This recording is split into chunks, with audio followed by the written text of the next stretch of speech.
Ethan Jiang left the office feeling a great deal more at ease. Although Leo had refused his investment, he had promised to do his best to look after Chloe. The only thing left undecided was in what capacity he would do so. Ethan hadn't pressed the issue. In his mind, there was only one capacity that made sense: boyfriend. He was slowly, grudgingly, trying to accept it, even if he wouldn't say it out loud. Too bad he was completely wrong. What capacity? A way to take care of her, like a guardian? The thought sent a strange, exhilarating spark through Leo. Since he'd promised Ethan he'd look after Chloe, he might as well start doing a good job of it. On his way back to the office, he thoughtfully bought a boba tea. Still mad, Chloe had been a little angry, but the moment he handed her the tea, the feeling evaporated. Leo, it's been forever since you bought me boba. It has been a while, I guess. Leo nodded. Almost 20 years, probably. This stuff is mostly sugar and powder. Not good for you. You'll get fat. Chloe had just pierced the seal with her straw. She paused, then recovered. If you're buying, I'm drinking. She took a huge sip. I don't care if I get fat. Leo nodded, pleased, teachable, and obedient. By the way, how does your dad usually take care of you? Huh? Chloe gave him a bewildered look. What are you talking about? Leo had been lost in thought and had spoken his mind without thinking. I was just saying, maybe I should start calling your dad by his first name. You know, like we're buddies. He leaned in conspiratorially. That way, you'd have to start calling me Uncle Leo. He hadn't even processed his own words when sharp pain shot through his arm. Hey, what was that for? He looked down to see the red mark where Chloe had viciously pinched him. You really went for it, didn't you? Chloe glared at him, the boba tea suddenly losing its appeal. That's what you get for saying stupid things. What did I say that was stupid? You. Seeing him play dumb only infuriated her more. She stomped her foot. I don't want you to be my uncle. Then what should I be? Chloe stormed off, clutching her face as she left, leaving Leo shouting after her to drive safe. Watching from the office's floor-to-ceiling windows as her car pulled away, the smile vanished from Leo's face. During his talk with Ethan, he'd also brought up the night at the Pinnacle Club, the night she'd been drugged. Leo had seen enough of the world to view it through its darkest lens. Was the drugging meant to frame him, or had he just been in the wrong place at the wrong time? Who was the ultimate beneficiary? Ethan had used all his connections and found nothing. What more could he possibly do? But he wasn't willing to just let it go. Mr. White, we have 15 new stores opening tomorrow. Is there anything else you need me to arrange? Mr. Stewart asked, knocking on the office door. No one entered without Leo's permission. Just stick to the plan. I'm heading to Seattle in a couple of days, Leo added. Rush Sportswear is in your hands until I get back. With the Riverbend market nearing saturation, Rush was already expanding into the surrounding towns and counties. Seattle, the state's major hub, was the most critical next step. The trip had been on the books for a while. Of course, Mr. White. After Mr. Stewart confirmed, Leo nodded, then added another instruction. If you run into any problems you can't solve, you can go to Ethan Jiang. It was a promise Ethan had made. Leo might not have taken his money, but he hadn't refused his goodwill. Mr. Stewart froze for a second before nodding quickly, a new understanding dawning on him. Yes, sir. Everyone in the company had been speculating about Leo and Chloe's relationship, but no one had been sure. It seemed impossible that a man like Ethan Jiang would let some upstart kid mess with his daughter. Now, hearing it from Leo's own mouth confirmed everything. With Ethan Jiang in their corner, there wasn't a problem in Riverbend they couldn't solve, as long as they stayed on the right side of the law. A millionaire boss, and you can't even afford to buy a car? David White grumbled from the driver's seat. It was his day off, but Leo had roped him into being his chauffeur. What if I told you I'm practically broke right now? Leo said with a helpless sigh. He wanted a car, but he had almost no cash on hand. Nearly every dollar had been reinvested into the next phase of operations. Money sitting in the bank was money losing value. $2 million, and it's all gone. David was stunned. This was $2 million, not 200. Not all of it. I probably got like 10,000 left. Then how are you going to make payroll? Pay your partners their share? What about the cost of goods from your uncle? David pressed, his voice tight with anxiety. You and Carl might be close, but business is business. Compared to his father's tension, Leo was perfectly relaxed. Payday is still 2 weeks away, isn't it? He didn't explain further. His father might understand the concept, but his cautious nature wouldn't let him accept it. An employee works hard all month, generating income for the company in real time. But the company doesn't pay them until the end of the month or even the middle of the next. In the interim, that capital belongs to the company, and so does any profit it generates. A portion of Leo's $2 million was for expanding into new markets, but the majority was earmarked for a celebrity endorsement and a major TV ad campaign. To put it bluntly, the average consumer didn't care that much about the quality of the clothes, as long as they didn't fall apart. But a celebrity endorsement? That made a brand feel premium. Leo was pouring everything he had into advertising. It's good that you have your own way of thinking, but sometimes you need to be more careful, David said as he pulled up to the train station. Leo knew his dad was just looking out for him. He took risks, sometimes pushing right up to the legal line. As a lawyer, that was the last thing his father wanted to see. Don't worry, I don't have many special qualities, but if I had to name one, it would be that I'm a law-abiding citizen, Leo said with a reassuring smile. I would never, ever do anything illegal. The Amtrak train in 2004 wasn't as comfortable as the high-speed rail of later years. The narrow cars were packed with all sorts of people. The summer heat was oppressive, and the air inside was thick with a mixture of stale scents. Leo was seated next to a middle-aged man and across from a girl who was pretty in a simple, unadorned way. She wore her hair in 2 long braids, and her skin was tanned, suggesting she worked outdoors. She clutched a worn bag in her lap, her eyes darting around the car, a mix of nervousness and unease on her face. The man next to him kept trying to strike up a conversation with her, his face fixed in an overly friendly smile. First time traveling far from home, he asked. Going to Seattle? He puffed out his chest. I'm from Seattle myself. Know the city like the back of my hand. You looking for work or meeting someone? Hearing he was from the city, the girl hesitated before asking tentatively. I'm looking for my brother. Do you know how to get to the University of Oregon campus there? The U of O campus? Of course. I know it well. I'm actually passing right by there. The man was a pro. With just a few words, he had the girl lowering her guard. A minute later, she had already agreed to follow him once they got off the train. But clearly, the girl wasn't his only target. His eyes shifted to Leo. He'd seen Leo using a cell phone earlier. A kid this age with a phone had to come from money. The man himself was still using a cheap pager. Hey kid, what's your business in Seattle? Leo had been dozing, his eyes closed. He had no interest in other people's business, but it was a different story when someone made him their business. He opened his eyes and yawned, then shot the man a flat, unimpressed look. What's it to you? He asked, his voice loud enough for the girl across from him to hear. You don't think I'm as easy to fool as she is, do you? The girl heard him. Her eyes widened, and her grip on her bag tightened. She stared at the man with newfound suspicion. The man's face went from pale to red. He pointed a shaking finger at Leo. What are you talking about? Don't you go making baseless accusations. Leo wasn't intimidated. The train might be chaotic, but it wasn't lawless. There were bad people, but there were good people, too. The passengers around them were starting to look over. What are you so worked up about? Leo said calmly. She didn't even say which campus her brother is at, and you're already an expert? If you know it so well, tell me, what's the big landmark across the street from the main campus? The man was speechless. How would he know? He had just been fishing for information, ready to claim familiarity no matter where she said she was going. He was preying on the confusion of a small-town girl, alone and lost in the big city. Come on, man. Don't make things harder for people who are already struggling, Leo said dismissively. Try to be a decent human being. With that, he ignored the man completely. The security at the train station was tight enough that he wasn't worried about the guy pulling a knife or anything. The only thing to worry about was potential retaliation after they got off the train. Thinking of this, Leo pulled out his phone and sent a text to Chloe's cousin. Need a few guys. Big ones. Guys who can handle themselves. A few seconds later, a reply came back. Then another message. Done. The man couldn't stand the judgmental stares from the other passengers. He got up and left, but not before shooting Leo a venomous glare. Thank you. The girl whispered to Leo after the man was gone. Leo just nodded. You should thank me. He paused. But don't think I'm a good guy either. Huh. The girl looked confused. I was also looking at the money in your bag, Leo explained coolly. Is it for your brother's tuition or his living expenses? At his words, she hugged the bag tighter to her chest. Leo just smirked and said nothing more. The world might have more good people than bad, but good people never had to announce it. It was the predators who always disguised themselves as saviors. A naive girl like this was too easy a target.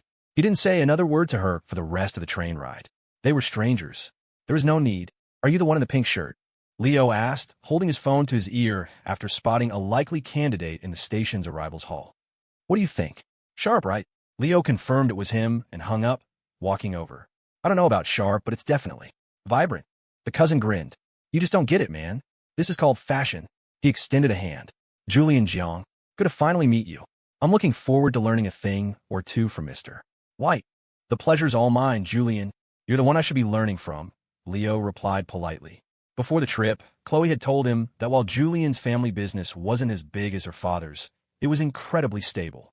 They owned over a dozen tobacco and liquor stores across the state. A license to print money. Run into some trouble on the train? Julian asked in a lower voice. He'd guessed as much from Leo's text and had made arrangements accordingly. Nothing major. Just being cautious. Julian nodded, not pressing further. All right, let's get you settled at the hotel. We'll grab a quick lunch, then head to the office. He paused, a sly grin spreading across his face. Tonight, I've got a real welcome party planned for you. We're going to have some fun. He quickly added, Don't worry, I won't tell Chloe. Leo just shrugged helplessly. Would you believe me if I said there's nothing between us? Julian narrowed his eyes, studying Leo for a moment. Nope. He leaned in. After all, Uncle Ethan himself called and told me to take good care of you. Ethan was the fourth child in his family, which was why Julian called him Uncle Ethan. Fine, don't believe me. The train station was a chaotic sea of people. Neither of them wanted to linger. They chatted as they walked towards the parking garage. Excuse me. The girl from the train had hesitantly approached them. She bit her lip, then asked, Do you know how to get to the University of Oregon campus? Leo shrugged. Sorry, I don't. Julian glanced at her, then back at Leo. You two know each other? Leo shook his head, sat next to her on the train. Julian understood immediately. He didn't give a second thought. The girl was too plain, too unremarkable. Nothing like Chloe. The U of O has a few different campuses and buildings scattered around. Which one are you going to? The girl looked lost at his question. She had no idea. Well, Julian sighed. You must know who you're looking for, right? What's his name? His major? Frank. My brother's name is Frank E., she said. He started last year, so he should be a sophomore. I don't know his major. Julian pulled out his phone and made a call. Hey, can you do me a favor? Check how many sophomores you have named Frank. The person on the other end was fast. Less than a minute later, he had an answer. Just one, he's at the old campus. His advisor's number is. Julian jotted down the information on a piece of paper and handed it to the girl. Here's his academic advisor's phone number and the school's address. Just grab a cab. Without waiting to see if she understood, he turned and walked away with Leo. Leo didn't give the incident another thought, but he was impressed by the network Julian had just demonstrated. The guy was clearly capable. The student body president at U of O is my ex-girlfriend, Julian explained. Getting that kind of info is easy. Leo was taken aback. Ex-girlfriend? He asked. You're still in touch with an ex? Julian looked at him, genuinely confused. Why wouldn't I be? My ex-girlfriends are all over the universities in this area. We still grab dinner sometimes. Seeing the completely matter-of-fact look on Julian's face, a single word popped into Leo's head. Playboy. He had the money and the looks for it. That was for sure. He had a feeling Julian was bragging and didn't want to dwell on the topic. Just then, he saw the man from the train.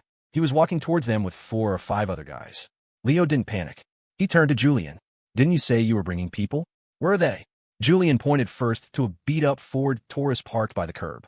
Just as Leo was about to break into a run, Julian's finger shifted, pointing to the massive, windowless Ford E-Series van parked behind it. Well, look who it is. You were a real hero on the train, weren't you? The man sneered, the friendly mask from earlier completely gone. His eyes were cold and hard as he and his friends surrounded Leo and Julian. You like helping people so much? Why don't you help me out? Hand over your money. Passers-by saw the confrontation and quickly steered clear, not wanting to get caught in the crossfire. Julian was completely unfazed.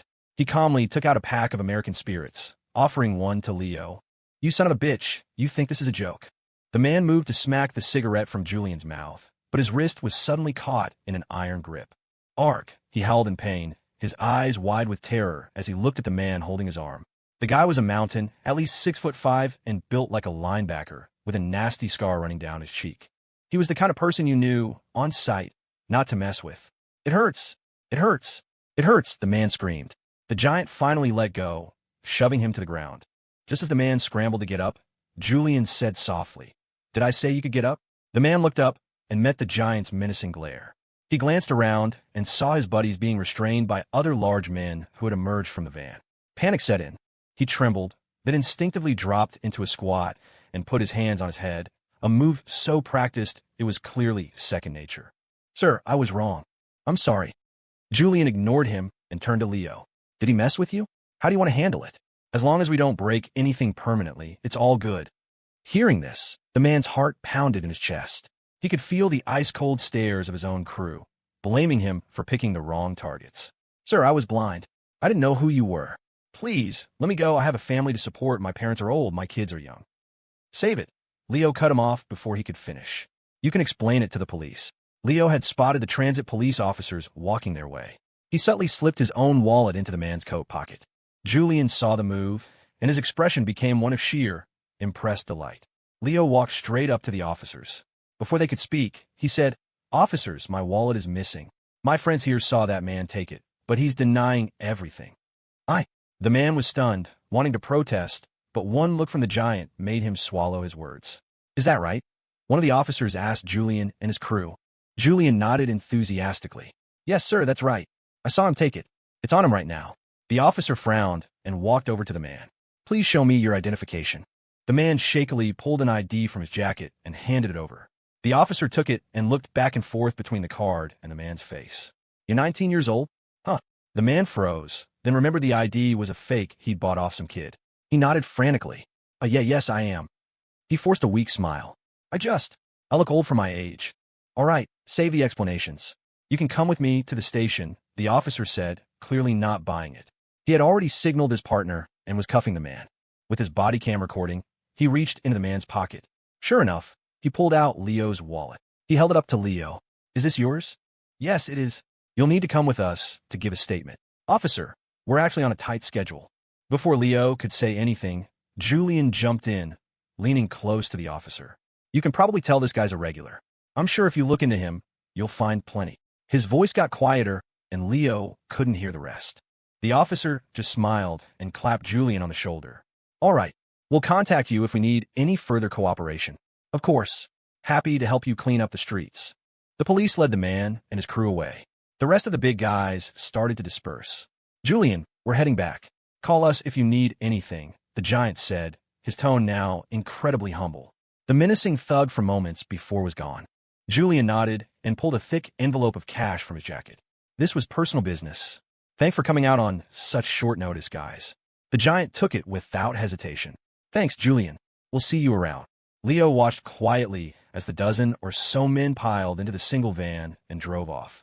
After this, his impression of Julian was solidified. He had connections, he had nerve, and he knew how to get things done. "Come on, let's get you to the hotel," Julian said, his usual cheerful smile returning. He clapped Leo on the shoulder and got in his beat-up Taurus.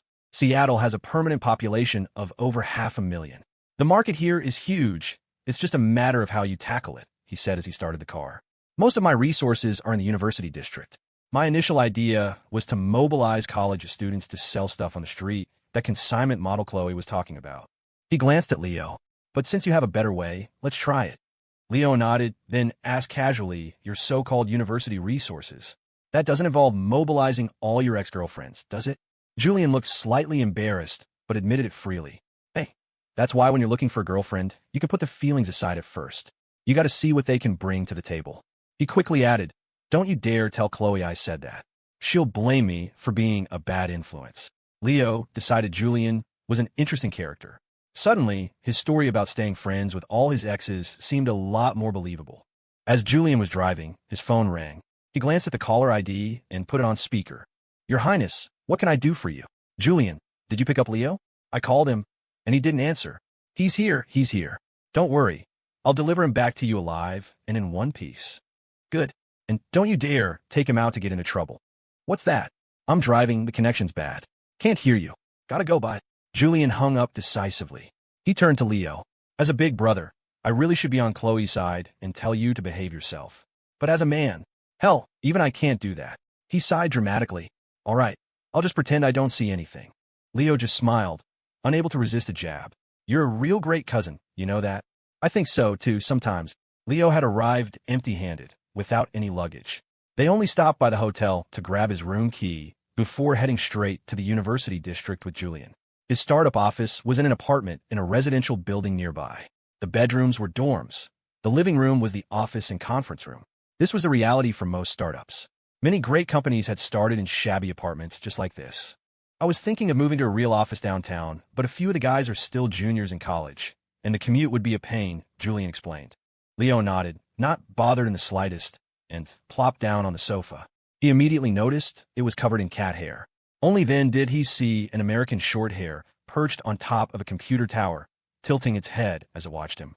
Julian walked over and scooped up the cat. "This is Snowball, our company's good luck charm. Yours?" Leo asked. Julian didn't seem like a cat person. His clothes were immaculately free of hair. Julian's expression turned strange, a half-smile playing on his lips. "That's a long story, and I don't feel like telling it." "A cat with a story?" Leo asked, reaching out to scratch under Snowball's chin. "More than just a story. It's an epic," a new voice chimed in. As Leo had walked in, Julian had asked one of the guys to get him some water. The guy now returned with a glass. "This cat is both a token of love and a breakup gift." As he was shaking his head, another guy who had been furiously typing at a computer got up, walked over, and punched him playfully on the shoulder. "Dude, do you tell that story to every single person who walks in here?" "Sorry, my bad," the first guy said, though the smirk he was trying to suppress revealed it was a purely token apology. He would absolutely tell again. Julian ignored their roughhousing and made the introductions. "This is Andy Zhao. The cat is his. And that's he. They're handling marketing and promotions." "Mr. White, it's an honor. I'm from Riverbend, too," Andy said, extending a hand. "The name Rush Sportswear has been everywhere lately. A real pleasure to be working with you. A hometown guy. Nice to meet you," Leo replied. Andy's face was etched with fatigue, and the dark circles under his eyes were so pronounced that even his long bangs couldn't hide them. His hair looked like it hadn't been washed in days, oily and matted. "Don't mind him," Will interjected, worried that Andy's disheveled appearance would make a bad impression on Leo. "He's been in a slump lately.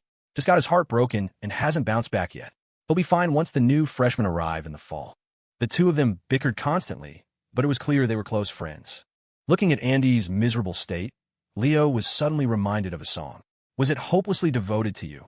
Too bad he couldn't remember the lyrics. He couldn't plagiarize it. He could only offer some words of comfort. "It's probably for the best," he said sagely. "In a little while, you'll discover that the high you get from making a ton of money lasts a hell of a lot longer than." "Well, you know." Andy stared, dumbfounded. Will stared. Even Julian stroked his chin, a thoughtful look on his face. It took a moment for the meaning to sink in. Then he gave Leo a big thumbs up. A true master. Leo swatted his hand away. All right. Let's go get some food. Where's the rest of the team?"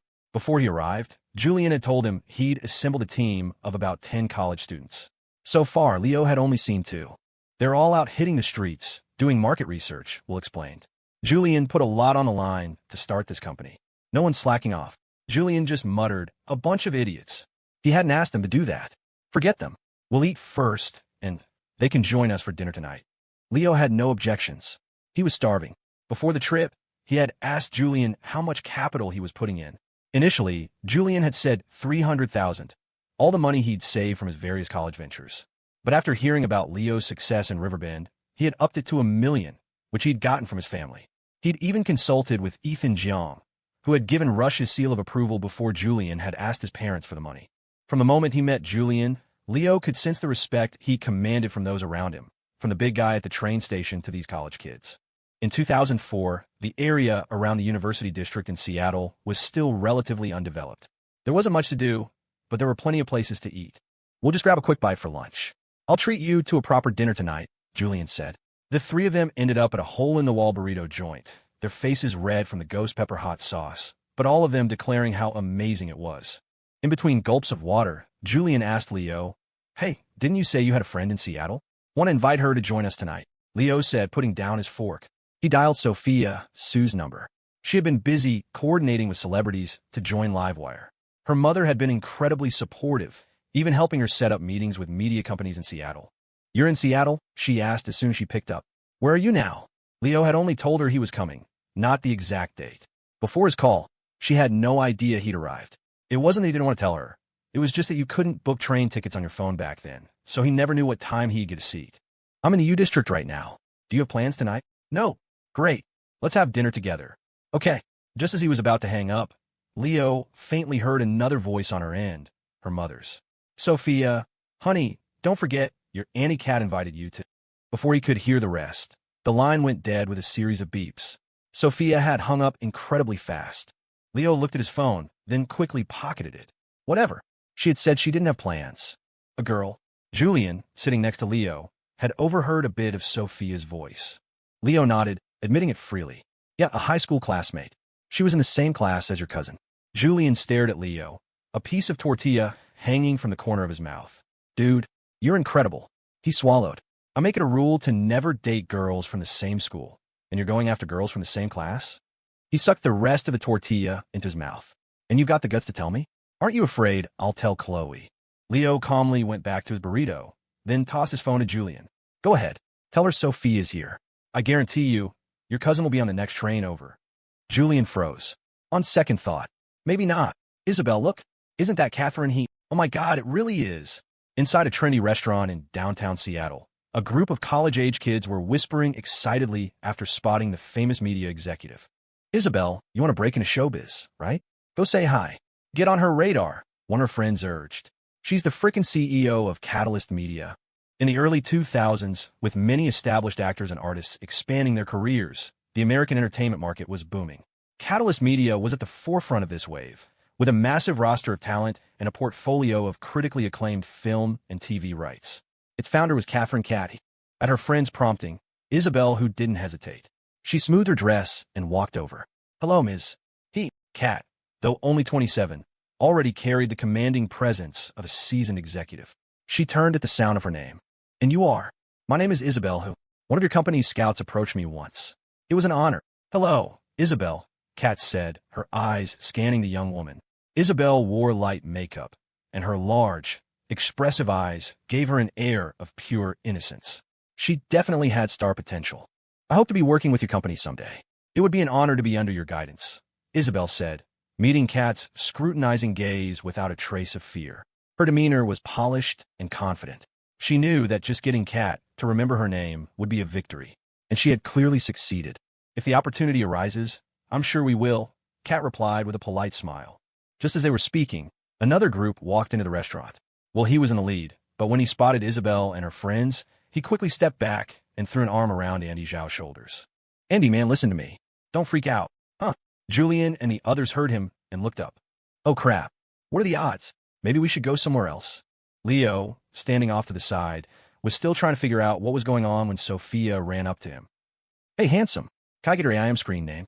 Sophia said, pretending not to know him and giving him a playful wink. Julian and his friend stared, completely dumbfounded. They had completely forgotten about Andy's drama. Am I blind? A girl that beautiful, asking for a screen name? Well, give it to her. If you don't, we will.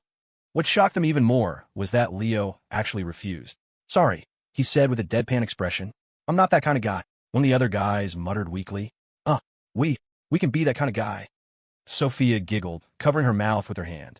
It's better when you're not. She leaned in. If I can't get your IM, how about dinner? Is that okay? The moment Julian saw the look in Sophia's eyes as she gazed at Leo, he sighed. His cousin Chloe was an amazing girl, but it seemed Sophia was just as impressive. He was already getting a headache for her. All right, you two, can you stop at the show? I'm getting full just watching you, and I haven't even eaten yet, Julian grumbled, and the others finally realized they were being played. One of them chimed in, trying to save face. I knew it. A girl that pretty couldn't be blind. How could she not see I'm the most handsome one here? Turns out they already knew each other. Oh, shut up. Go look in a mirror, another retorted. Sophia just kept giggling. Come on, our table is ready. We were just waiting for you. She turned and, with her hands clasped behind her back, walked toward Kat's table. Kat, Leo's here. The expressions on Julian and his friends' faces became deeply complicated. Julian patted Andy's shoulder and followed her. Andy sighed one last time and steeled himself to walk over. Julian, what are you guys doing here? Isabel asked, shocked to see them approaching.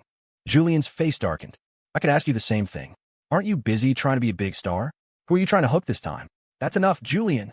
Everyone has the right to choose their own path, she shot back. Besides, you're no saint. Who are you to judge me? Julian shrugged, dismissively. The most disgusting thing I've heard all day is you comparing me to you. He shook his head. You abandoned Snowball. Isabel's face flushed with anger. She clearly didn't want to discuss the topic. She turned back to Kat, her voice instantly becoming gentle again. Ms. They seem to have some misunderstandings about me. I'll get going for now. I'll be waiting for your call. Kat maintained her polite smile and gave a non-committal nod. Isabel walked away. As she passed Andy, Leo saw her pause for a fraction of a second, a flicker of something in her eyes, before she continued on. You guys all know each other? Sophia asked, nudging Leo. Leo just shook his head. I don't know anything. He didn't, but he could piece it together. A pretty girl with big dreams dumps her college boyfriend to pursue a career in showbiz. It was a classic story. So you're Leo. You certainly live up to the hype, Kat said, smiling at him. No wonder Sophia was trying to get rid of me today. Kat, did I? Sophia asked, staring at her with wide, innocent eyes. Seeing her expression, Kat almost started to doubt herself. Didn't she? She didn't press the point and instead gestured for everyone to sit. All right, everyone, please take a seat. In front of Kat, the college kids were suddenly shy and reserved. Julian, however, was not. He nudged Leo with his shoulder. Aren't you going to introduce us? But Sophia spoke up first. I'm Sophia, a classmate of Chloe's. She smiled at Julian. Nice to meet you, cousin.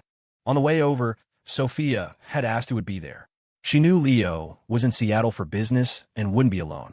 When she learned Julian was Chloe's cousin, she didn't have much of a reaction, which baffled Julian. You too. And this is my sister, Catherine. Sophia continued. I think she's older than all of us. So you can call her Kat. She said it tentatively, earning a sharp glare from Kat. Are you trying to say I'm old? Sophia just gave her a cool look. You said it, not me. It was clear Kat was both exasperated and fond of Sophia. She could only sigh. Compared to you all, yes, I suppose I'm a little old. Don't worry, Leo chimed in at the perfect moment. Hang out with us for a while, and you'll feel young again. That only seemed to make Kat feel worse. So you all agree I'm old. She quickly changed the subject. I hear your company, Rush, is planning to expand nationwide. Any interest in partnership? At her words, Leo froze, staring at her blankly. Kat was confused. What's wrong? Leo's expression shifted to one of profound, heartfelt sincerity. I think of my long-lost, 18-year-old sister. Kat burst out laughing, a loud, uninhibited honk of a laugh. She had heard her fair share of flattery, but she had never encountered someone who could spout such earnest nonsense with a completely straight face. When she finally caught her breath, her eyes crinkled as she looked at Leo. Well then, I guess I'll have to call you little brother. Of course, sis. So, about that partnership, shall we chat sometime soon? Leo's plan for promoting Rush Sportswear went beyond just athlete endorsements. It included a charity angle. The word charity wasn't just an ad campaign. It was a shield, a get-out-of-jail-free card. You could do good deeds without seeking fame, but you had to make sure people saw them. When deployed at the right time, it could have an incredible impact. He just hadn't figured out the right way to do it. A straightforward buy a shirt, we donate a shirt campaign would inevitably create a kind of moral high ground that would trap him. He'd build a great reputation for himself. But what about other apparel companies? Rush would become the enemy of the entire industry. The cost would outweigh the benefit. So he'd been searching for a gentler approach, a way to do good without antagonizing his peers. And now, Kat had just delivered the solution on a silver platter. Sophia had told him on the phone that Kat would be joining them and had briefly explained who she was. Her original intent was to figure out a way to ditch her, but Leo had righteously declared that would be rude. The moment he knew Kat's identity, a complete plan had formed in his mind. He'd just been wondering how to bring it up, and she had offered it herself. Sis, how about, after dinner, we find a coffee shop and hash out the details?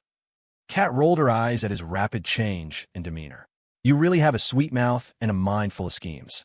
Leo admitted it freely. That depends on the person. You don't think I call just anyone sis, do you? Kat smiled, covering her mouth. I wouldn't know. She turned to Sophia. Sweetie, a liar isn't scary. What's scary is when you know someone is lying, but you still want to believe them. Sophia nodded in agreement. I think so too.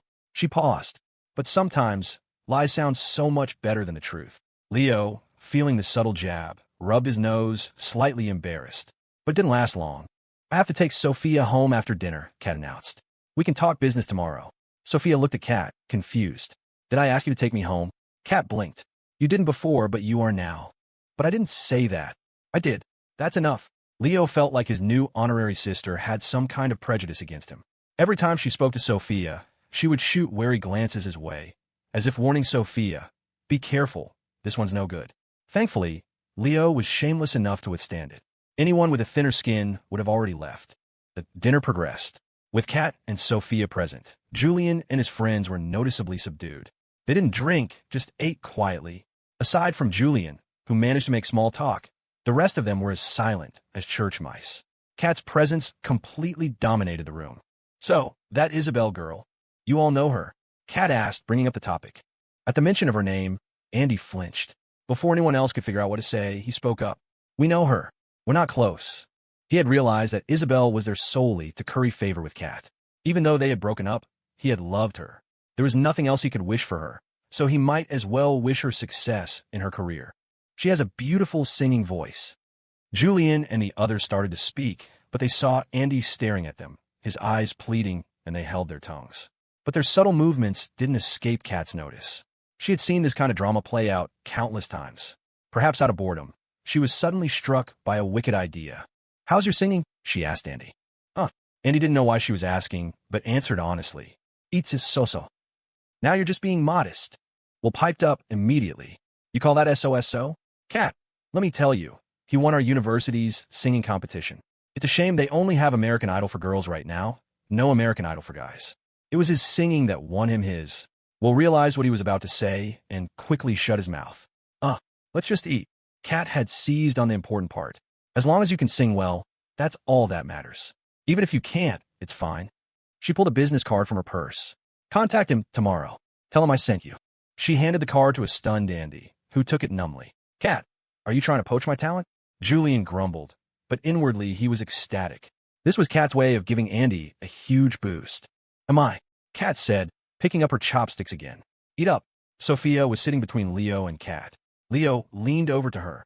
"Does our sister have a thing for younger pretty boys?" Sophia stifled a giggle. "Now that you mention it, it seems very possible. So, you think she'd like someone like me?" Sophia pretended to think for a moment. "Wanting to ask for you?" "Sure." Without a moment's hesitation, Sophia turned to Kat and announced loudly, "Kat, Leo wants to know if you like younger pretty boys like him." Oh crap. Even with his thick skin, Leo wanted to find a hole to crawl into. "Sophia, you've turned evil." Sophia's face was triumphant, a smirk playing on her lips as she gave Leo a little wink. "You asked me to." Leo saw Kat's gaze land on him and quickly said, "Sis, let me explain." Kat, of course, wouldn't take a joke seriously. She just put down her chopsticks and looked at him. "All right, let the excuses begin." Leo didn't waste any time. "I heard from Sophia that you don't have a boyfriend, so I just wanted to ask what your type is. I have an uncle, you see. He's tall, really kind, and has a great temper." Sophia had met Leo's uncle. The image of him made her burst out laughing. "I can vouch for that. His uncle really is tall and big." Tall and imposing was one thing. Tall in height and big in belly were two different things. Coincidentally, Uncle Carl fit both descriptions. Kat wasn't the type to blush over a couple of jokes. She propped her chin on her hands, her expression unreadable.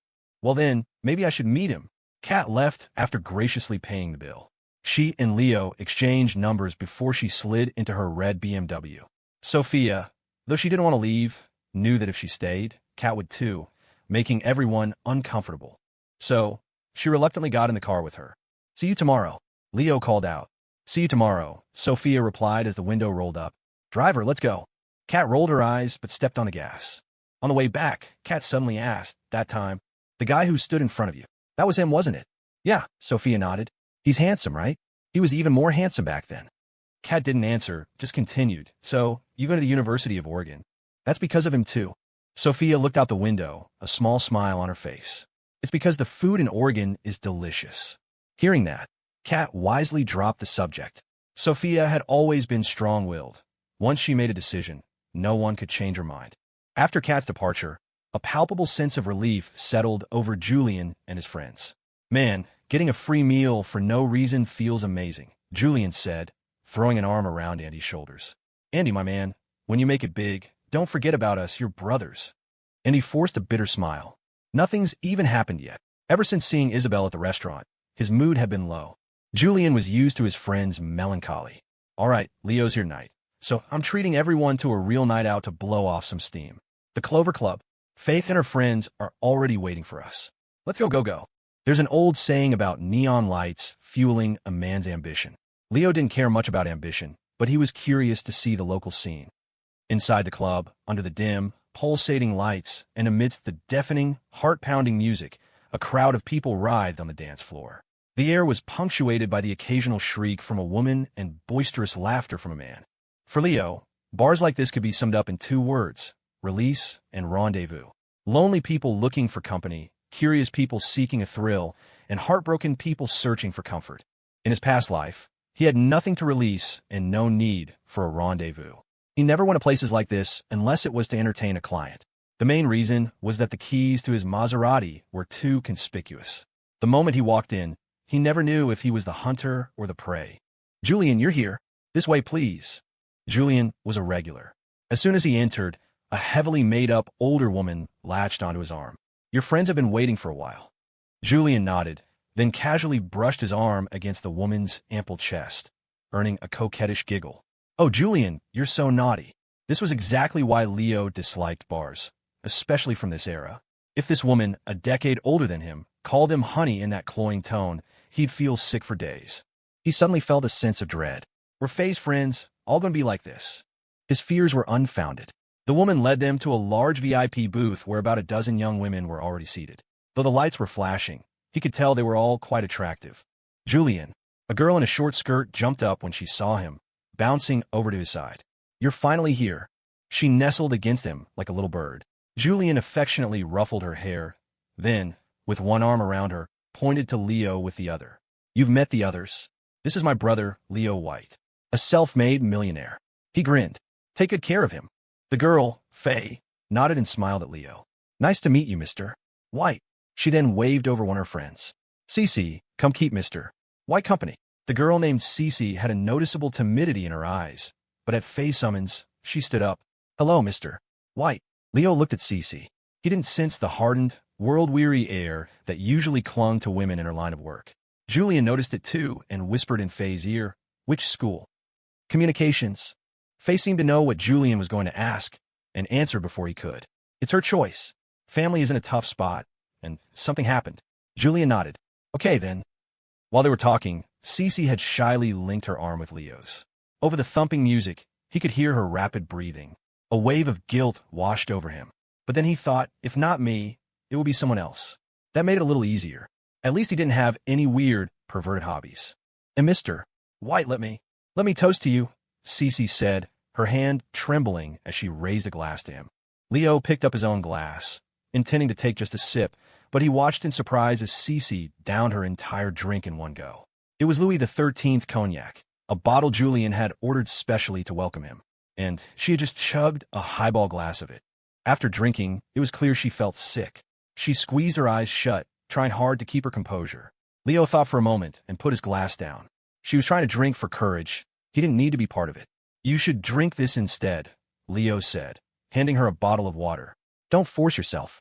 Just lean on me. You don't have to do anything else. You'll get paid what you're owed." The alcohol was hitting Cece hard. Her head was spinning. She shook it dazedly. "But," Faye said, "I'm the one paying. I make the rules." "Oh." Cece nodded and leaned against Leo. The potent liquor, drunk so quickly, sent the room spinning. As she leaned, she drifted off to sleep. Throughout the night, Julian and his friends came over to toast Leo. Seeing the sleeping girl on his arm, they all shared knowing smiles. "Leo, have fun." "Don't worry, my lips are sealed," Julian slurred after a few drinks, launching into a drunken tirade about how amazing he was. "This partnership, it's going to be a win-win. You can count on me to conquer the Seattle market. You know how I made 300 grand in 3 years of college. Connections. Ability." Leo couldn't take it anymore. He said quietly, "I made 2 million in 2 weeks." Julian fell silent. Faye was stunned. She gave Leo a long, appraising look. After a moment, Julian spat out, "Damn." He shook his head. "You're a real freak of nature. It's a good thing you're not setting up shop in Seattle. Seeing you would just make me feel bad about myself every day." With that, he collapsed onto Faye. "Mr. White, Julian's drunk. I'm going to take him to rest. Please, make yourself at home," Faye said. Leo nodded, deciding it was time for him to leave too. The other guys had already disappeared. Only what was left, drinking morosely with Andy. Seeing everyone else leaving, they staggered to their feet. "Damn it," Will grumbled. "In the end, I'm still the one stuck babysitting you. When you're a big star, you owe me introductions to a few pretty girls." Andy, his eyes closed, tried several times to lift his hand, but couldn't manage it. "And no problem. Wake up. Everyone's gone." After the booth cleared out, Leo gently shook Cece. As she rubbed her eyes, he stood up and headed for the club's exit, calling back over his shoulder, "You should go too." Cece was still groggy, her head fuzzy. When she was a little more awake, she found over $1,000 in cash in her purse, along with a folded piece of paper. "Get yourself a hotel room and get some sleep." The club was downtown, a long way from the university. A pretty girl who'd been drinking would be in danger if she tried to get back alone. And even if she did, she wouldn't be able to get into her dorm at this hour. Leo didn't want to be the cause of someone's ruin over a small oversight. The night air was still hot and sticky. Leo stood on the street corner, smoking a cigarette and waiting for a taxi. He noticed the little cards scattered on the sidewalk, advertising various illicit services. He was curious if they were real, but he wouldn't dare try one. It was probably a setup. When the taxi dropped him off at his hotel, he didn't go straight up. Instead, he found a nearby 24-hour gaming lounge. It was still crowded, mostly with people playing games. A few girls were watching TV shows, but they all had boyfriends sitting next to them. It was only when you were a student that you could find a girl willing to pull an all-nighter with you in a place like this. Leo wasn't there to play games. He found an empty computer, opened a word processor, and began to write. Kat had offered him a chance to partner up, and he was going to deliver a proposal that would blow her away. Dad's day out, the good life, the amazing chase. Kat looked from the proposals in her hand to Leo's exhausted face. You wrote these overnight? She asked, amazed. Leo yawned and nodded. Yeah. Kat was even more confused. You didn't go out last night? I did, Leo said, and I even did a good deed. Kat had no interest in the nightlife of young people. What captivated her were the documents in front of her. By 2004, reality TV in America was already a massive industry, and Kat had been looking for a way for Catalyst Media to break into it, but she hadn't found the right concept. You want to produce a reality show, she said, piecing it together, and use it to handle the charity work and advertising at the same time? Exactly. Leo grinned. You're my sister, after all. I can't let you lose money on this. This way, you get a new hit show, your artists get a PR boost, and we both win. As Leo was talking, Sophia handed him a freshly brewed coffee. I think it could work, Kat, Sophia said. Why not give it a try? Kat put down the proposals and looked at Sophia. You didn't think to make a cup for me? Sophia blinked innocently, then called towards the door. Anna, can you get your boss a cup of coffee? Right away, came back from the outer office. Kat could only sigh. All right, we can try it. But let's be clear, I'm not investing a huge amount of capital in the first season of a new show. However, she added, I can agree to the charity donation component right now. Just getting her to agree so quickly was a huge win for Leo. He couldn't possibly ask for more. Great, sis. A pleasure doing business with you. Okay, I have a few meetings this afternoon. You could go handle your business. Someone from my team will be in touch, Kat said. She was incredibly busy. Even finding time to meet with Leo had been a struggle. Now that the deal was done, she was unceremoniously kicking him out. Leo wasn't offended in the slightest. He left with a cheerful grin. You go ahead, I'll be there in a minute, Sophia said to him as she walked him out. She started updating him on Livewire's progress. We've already been in contact with A-listers like Denzel Washington and Tom Hanks. With their influence, a whole wave of other stars will follow. Leo stared at her dumbfounded. You managed to contact them? He realized he had seriously underestimated Sophia. He always knew she was capable, but he never imagined her connections ran this deep. Sophia was very pleased with his reaction. She smiled. A lot of it was Kat's help. Her family's network is extensive, especially in Hollywood. Leo nodded, understanding. He wanted to ask about the exact nature of her relationship with Kat, but Sophia didn't give him the chance. Are you busy this afternoon? Busy, Leo replied without hesitation. The answer was what Sophia had expected, but she didn't seem disappointed. She continued to smile playfully. What was that? Did you say busy? Leo felt Sophia's fingers press lightly into his side. He reconsidered his words. Not busy. Sophia nodded, satisfied. Oh, good. She looked up at him. I've been to Seattle so many times, but my mom only took me to Lakeside Amusement Park once when I was little. It was so much fun. She looked up at him again, waiting for him to say the next part. Leo knew exactly what she wanted to hear. For the sake of the coffee she'd brought him, he would indulge her this once. An amusement park, huh? I was just thinking I wanted to go. Want to go together. Okay, so you can take your hand back now, right? Sophia casually put her hands behind her back and skipped ahead, humming a little tune. The melody sounded vaguely familiar, like the theme from a popular TV show. Leo, see? It was such a dramatic song, but she was humming it happily. Leo had no idea what she was so cheerful about. Lakeside Amusement Park held memories for generations of Seattle-ites. Even Leo, who had rarely visited, knew its name. It was a shame that in later years it would fall into decline, becoming almost derelict. But in 2004, before the Great Wheel was built, it was still packed with people, mostly parents with their kids and a few young couples. Leo and Sophia didn't look out of place at all. She even held up the cotton candy he had just bought her, offering him a bite. Just as he was about to lean in, she snatched it away. If you want some, go buy your own. But I bought this one. It's mine now, isn't it? Sophia looked at him. Is there a problem? Whatever makes you happy. I paid for the full package, and you're telling me you spent the night at a gaming lounge? Julian stared at Leo, the thought of the money he'd wasted causing him physical pain. Leo was unfazed. Seeing Julian's pained expression, however, he asked tentatively, "Well, we could call her back tonight." Julian sighed. "I really am the bad guy in this story, aren't I? Fine. I'll be more careful next time." He sat down at the conference table and tossed a contract over. "Take a look." Leo wasn't in Seattle to fool around. He was there for the market. He had indulged Julian's hospitality last night, but today it was time for business. Sophia knew this too. She hadn't stayed at the amusement park for long, making an excuse to leave early.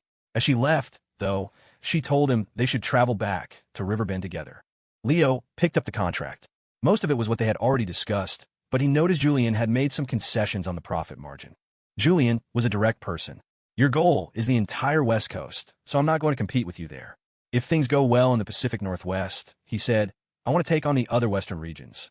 Leo gently set the contract down and looked at him. Even though it was just a verbal promise, he wouldn't agree lightly. Friends were friends, but business was business. Once the Rush brand took off, plenty of people would be lining up to be distributors. Noticing Leo's hesitation, Julian's expression turned serious. "I genuinely believe that e-commerce is the future. I've already started reaching out to channels in that space. Give me the rest of the West, outside of California, and I'll build an online store for Rush." In 2004, e-commerce was still in its infancy in the US, but the total transaction volume had already hit 8 figures. And that was just the beginning. 2005 would see an explosion in online sales, with growth continuing exponentially every year after. Leo had plans to move in that direction, but one person could only do so much. He was spread thin as it was. If Julian wanted to take on that task, he was more than happy to let him. He just couldn't appear too eager. "There's a new platform that just launched last year, called SafeHarbor.com," Leo said casually. "Right now, they're just doing escrow-backed transactions, but they're definitely going to keep optimizing. You should look into it. If it's possible, investing would be the best move." Julian was already interested in online platforms and knew about the emerging site. But at Leo's words, he shook his head. Becoming a merchant is one thing. They don't have any retail apparel stores on there yet. But investing? Julian sighed. Their transaction volume last year was already over 30 million. The buy-in right now is just too high. Leo didn't press it. "Then pretend I didn't say anything. Just don't have any regrets later." The thought was tempting, but Julian looked at his own shallow pockets and decided to put the idea aside for now. Maybe in a few years. "So, what do you think of the contract?" Leo didn't waste any more time. He picked up a pen, signed his name, and stamped it with the company's seal. He always carried the tools of his trade with him. "Just so we're clear," he said, "if the sales in the Northwest don't meet expectations, you're not getting the rest of the West." A grin spread across Julian's face. "Just you watch. I've already lined up the retail partners. Now that you've given me the distribution rights, I can go collect from them tomorrow. You just sit back and wait for the money to roll in." At the mention of money, Leo's mood brightened instantly. It looked like he'd be able to make payroll this month and pay his uncle for the inventory after all. He gave Julian free reign over the entire Seattle market. If he was going to delegate, he was going to do it completely. With the signed contract in hand, Julian immediately set his plans in motion. College entrepreneurs had one thing in abundance: passion. It was something even Leo lacked. For them, this was an all-or-nothing bet. For him, it was a game with no real stakes. Even if he went bankrupt, he wasn't worried. The World Cup was only 2 years away. He might only remember the 2 finalists, but that was more than enough. Leo stayed in Seattle for 2 more days. The main reason was that Sophia had mentioned one of her favorite pop stars was coming to town. Since he had nothing else to do, he figured he might as well wait with her.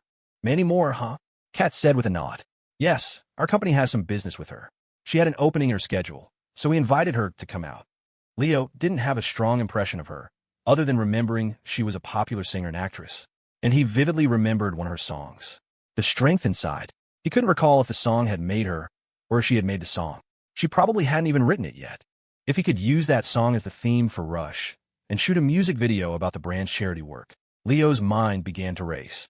"You like her too?" Sophia asked, seeing him lost in thought. Leo shook his head. "I just know she's a good singer." He turned to Kat. "Hey, sis, your business with her.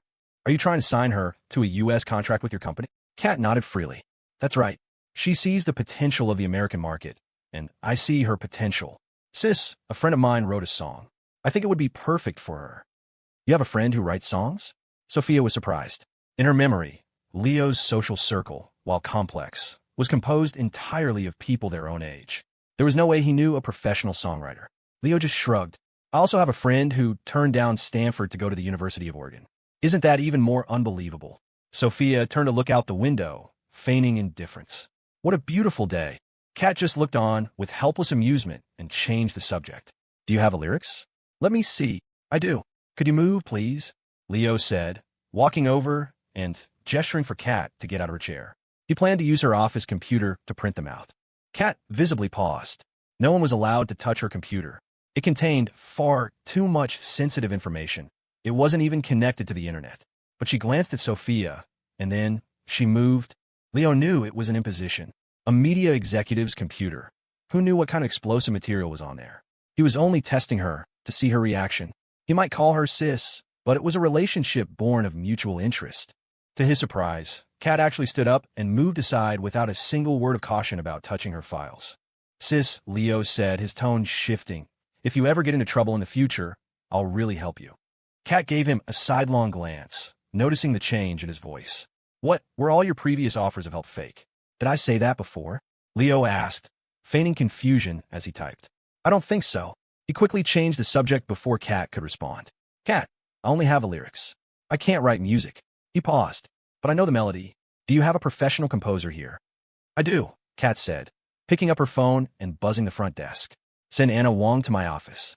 A moment later, a short-haired woman in her early 20s walked in. Kat, you wanted to see me? Take a look at his lyrics and see what you can do with them.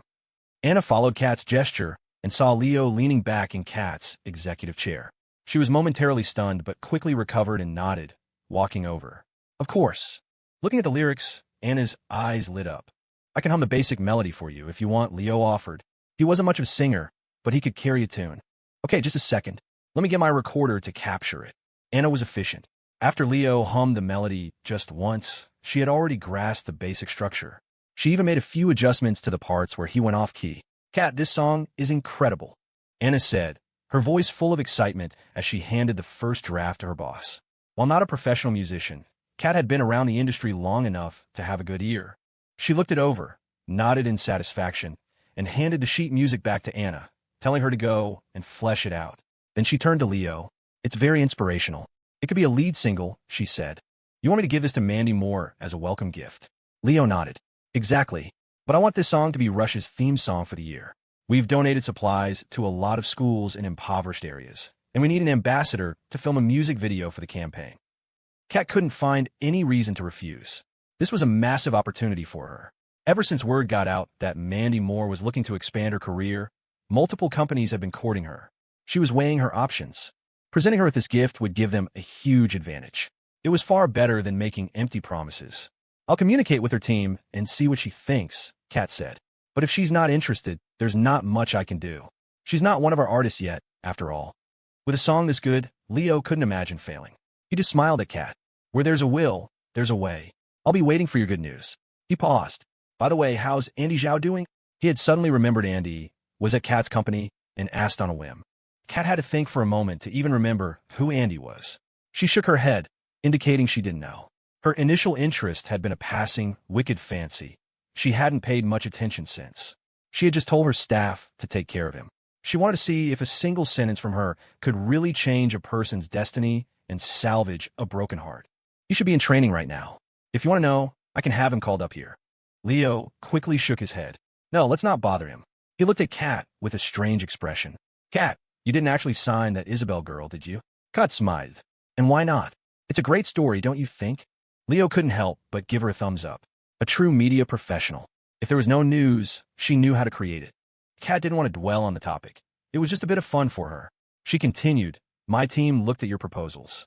Based on the current market, everyone is leaning towards something more competitive, like a big obstacle course challenge. That one, The Amazing Chase, seems like the best fit. What do you think? Leo knew that Kat and her team understood the TV market far better than he did. If they said it was good, then it was good. He told her, I have no objections, as long as the filming includes visits to a few impoverished rural areas. Kat nodded. That was already part of the plan. It would promote Leo's brand, build her artist reputations, and help people in need. A win-win-win. As for the cast, do you have any suggestions? Or is there anyone you'd like to see? Someone you want to make famous? I can give you one celebrity slot to fill. Leo thought for a moment. I'll have to think carefully about that.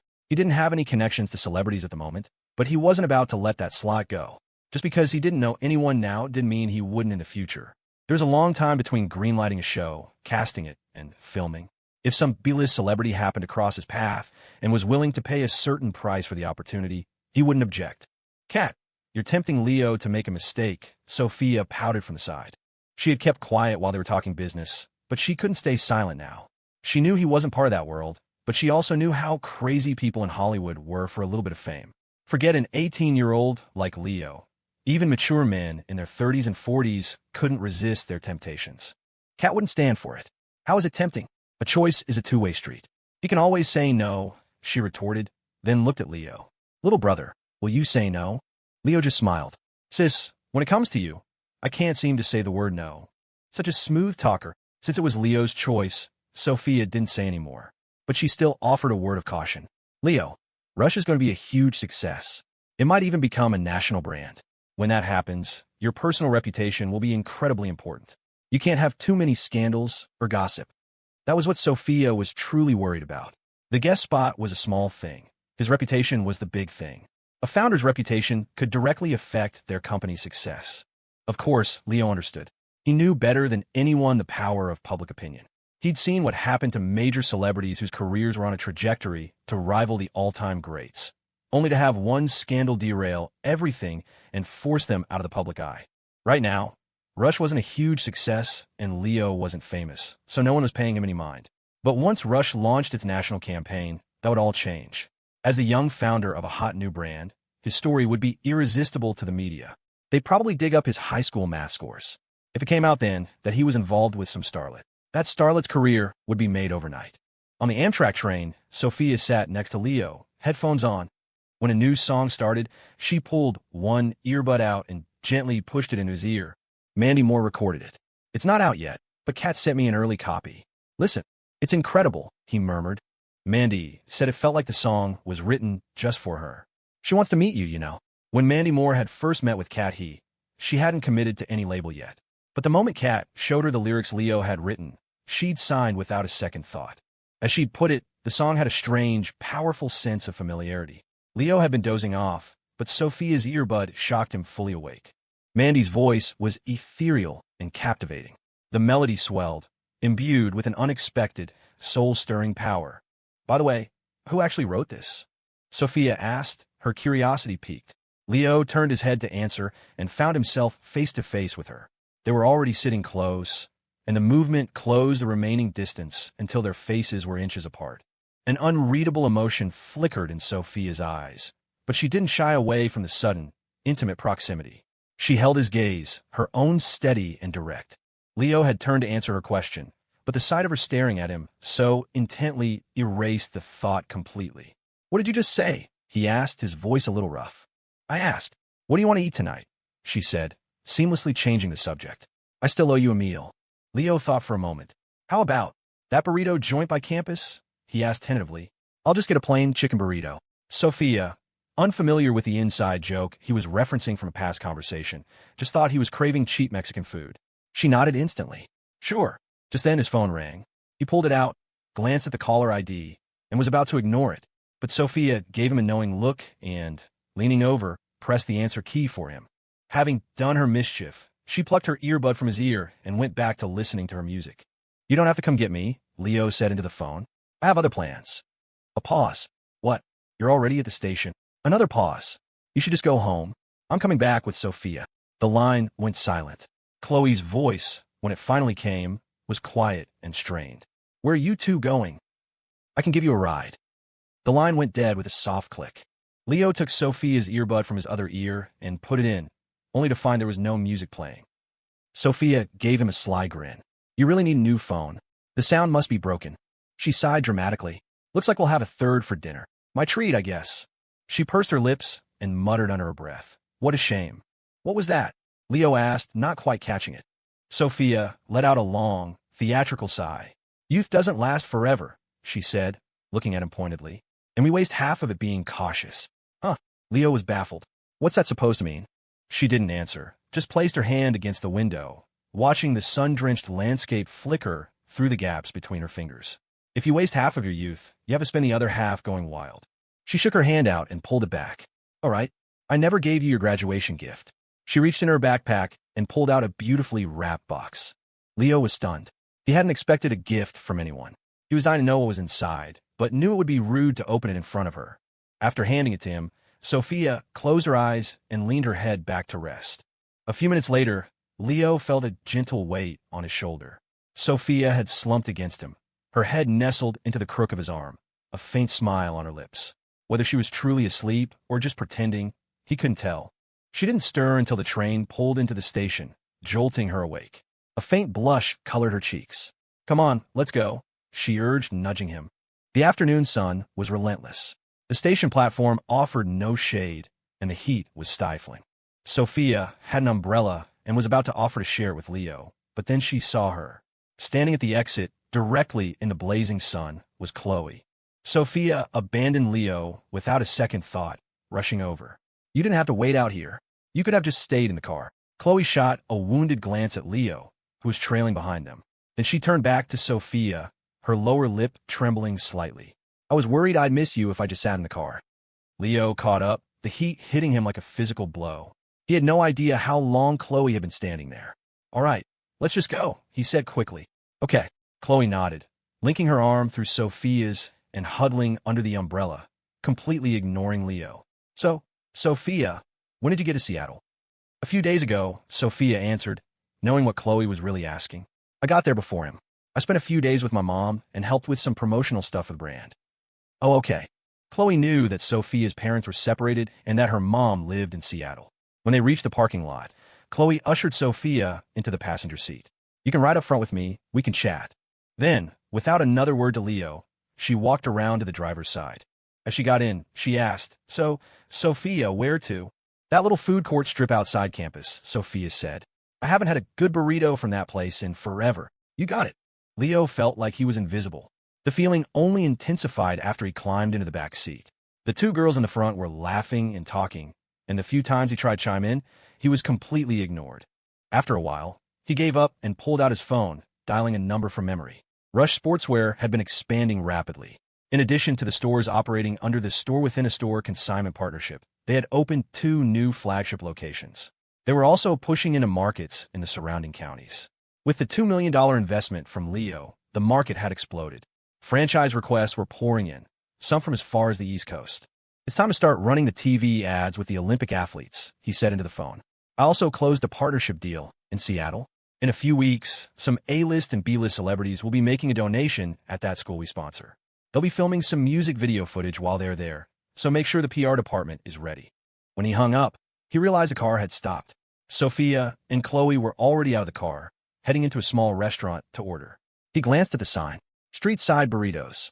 When Leo walked into the burrito joint, he saw an open bottle of beer already sitting on the table in front of Chloe.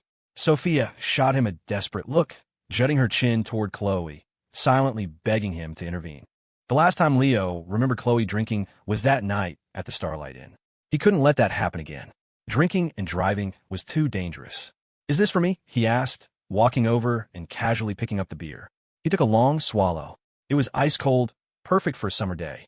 It would be even better with a crawfish boil, but it would have to do. Burritos were hard enough on the stomach as it was. Chloe glared at him, but didn't try to take it back. Instead, she called out to the guy behind the counter. "Can I get another one, please?" She turned back to Leo, her eyes flashing with defiance.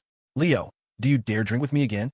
She'd been standing in the sun for a while, and though the sweat had dried, it had plastered stray strands of hair to her face. The faint lines at the corners of her eyes were more pronounced, and combined with her wounded expression, it gave her beauty a heart-wrenching, melancholic quality. Her challenge might have worked on the 18-year-old Leo, but the man he was now felt nothing but calm. "My mom says it's a dangerous world out there," he said solemnly, "especially for a guy. You have to know how to protect yourself." He took another sip of beer. "And you definitely shouldn't drink, especially with girls." Chloe was speechless. Tears welled up in her eyes. She wiped them away, her voice stubborn. "Then I'll drink by myself." This time, Leo didn't stop her. He just asked, "How much money do you have on you today?" Chloe didn't know why he was asking, but she pulled out her wallet and checked. "A little over 200. "Why? Lend it all to me." "Oh." She didn't ask for a reason, about to hand him the whole wallet. But then her eyes fell on the photo tucked into one of the sleeves, the only picture they had together. She quickly pulled her hand back, taking out the cash instead. Leo stuffed the bills into his pocket. I'm only paying for the food, he announced. And maybe my beer. If you still want a drink, you can call your dad and have him come pay the tab. Chloe was stunned. She just stared at him, dumbfounded. At that moment, the server brought the new beer over and asked if she wanted him to open it. Never mind, she stammered. Not right now. She would never dare let Ethan Jiang know she was drinking. After the server left, Chloe's expression grew even more grieved. Is bullying me the only thing you know how to do? Do you see me bullying anyone else? Under the table, Sophia kicked him, then rolled her eyes and went back to picking at a bowl of tortilla chips. Leo shot her a glare before turning his attention back to Chloe. If you have something to say, just say it. What? You need liquid courage to spit it out. That did it. Chloe's face flushed. You're the coward, she retorted. After a few more moments of hesitation, she took a deep breath, steeling herself. Leo, do you have feelings for Sophia? Sophia's hand froze mid-chip. Before Leo could answer, she quickly looked at Chloe.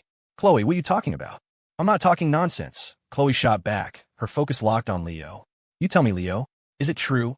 Now, it wasn't just Chloe who was tense. Sophia was too. She wanted to know, but only for the sake of knowing. She understood a painful truth.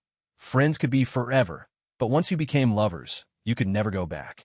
That's why she never thought about confessing to Leo, nor did she want him to confess to her. If he did, she knew she couldn't say no, but she was terrified of saying yes. If they never confessed, they could always be together, even if it was just as friends. Sophia didn't mind watching him fall in love, date other people, break up and make up. She was willing to be a spectator, content just to see him happy. And when he wasn't, she could be there to comfort him. A girlfriend could do more, have more, but once it ended, everything would be over. The thought of a future where she and Leo were strangers was unbearable. Leo, don't listen to her. Just as Sophia tried to stop him from answering, Leo gave her a small, reassuring smile and a wave of his hand. It's fine. He turned back to Chloe, a slight smile playing on his lips. You want to know? Chloe nodded, her eyes wide. Yes, I really want to know. Sophia swallowed hard, her hands unconsciously clenching in a fist. Leo, however, was the picture of calm. There might be some guys out there who aren't into beautiful girls, he said, but I'm not one of them. Sophia's gorgeous. Why wouldn't I like her? Chloe was still trying to process his words, feeling like he'd answered a different question than the one she'd asked. But Sophia was already smiling. So what you're saying is, you like any pretty girl? His answer was enough for her. At least he liked her. It was the kind of liking that didn't need to be rushed, that didn't demand a label. Leo stroked his chin thoughtfully. You could say that. It's just that my definition of pretty is a little demanding. He glanced at Chloe. At the very least, they have to be on your level. Chloe's pout returned, but the sting was gone. What do you mean? At least on my level. Is my level that bad? Are you settling? Though her words were complaining, the resentment in her heart had vanished. He likes pretty girls, and I'm his minimum standard. That means he still likes me. The crushing weight that had settled on her when she'd heard he was traveling with Sophia lifted. She wouldn't have stood in the sun for so long if she weren't driven by a special kind of obsession. Eat your food, talk less, Leo said, taking a sip of beer. He picked up a bottle of hot sauce and drizzled some onto Chloe's burrito. Chloe was fuming, wanted to say something, but finding herself at a loss for words. All she could do was stomp her foot under the table. Sophia couldn't help but let out a small laugh. After they finished, Sophia wiped her mouth with a napkin. All right, I'm heading back. Are you two staying out? A hopeful glint appeared in Chloe's eyes, but Leo just yawned and shook his head. There's nothing to do out here. I'm going back to grind for some epic loot in EverQuest, then get some real sleep. The legendary weapons in that game were an obsession of his, but the drop rates were brutal. I've got to go to the office tomorrow. I've been gone for a few days, and there's a pile of documents waiting for my signature. Disappointment flickered across Chloe's face, but she didn't press him. She just linked her arm with Sophia's. I'll walk you back, Sophia. She looked at Leo. Are you coming? It's not on my way. You two have fun. Watching Leo get into a taxi and drive away, Chloe finally let her guard down, her voice a soft whisper. Sophia, I'm so in love with him. Sophia just smiled. Then you should go for it.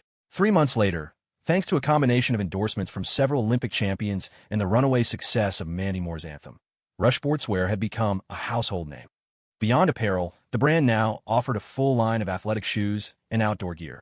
Flagship stores dotted the downtowns of every major city in the state, and you could even find Rush products in smaller county seats. Another major reason for the brand's explosion was that theme song.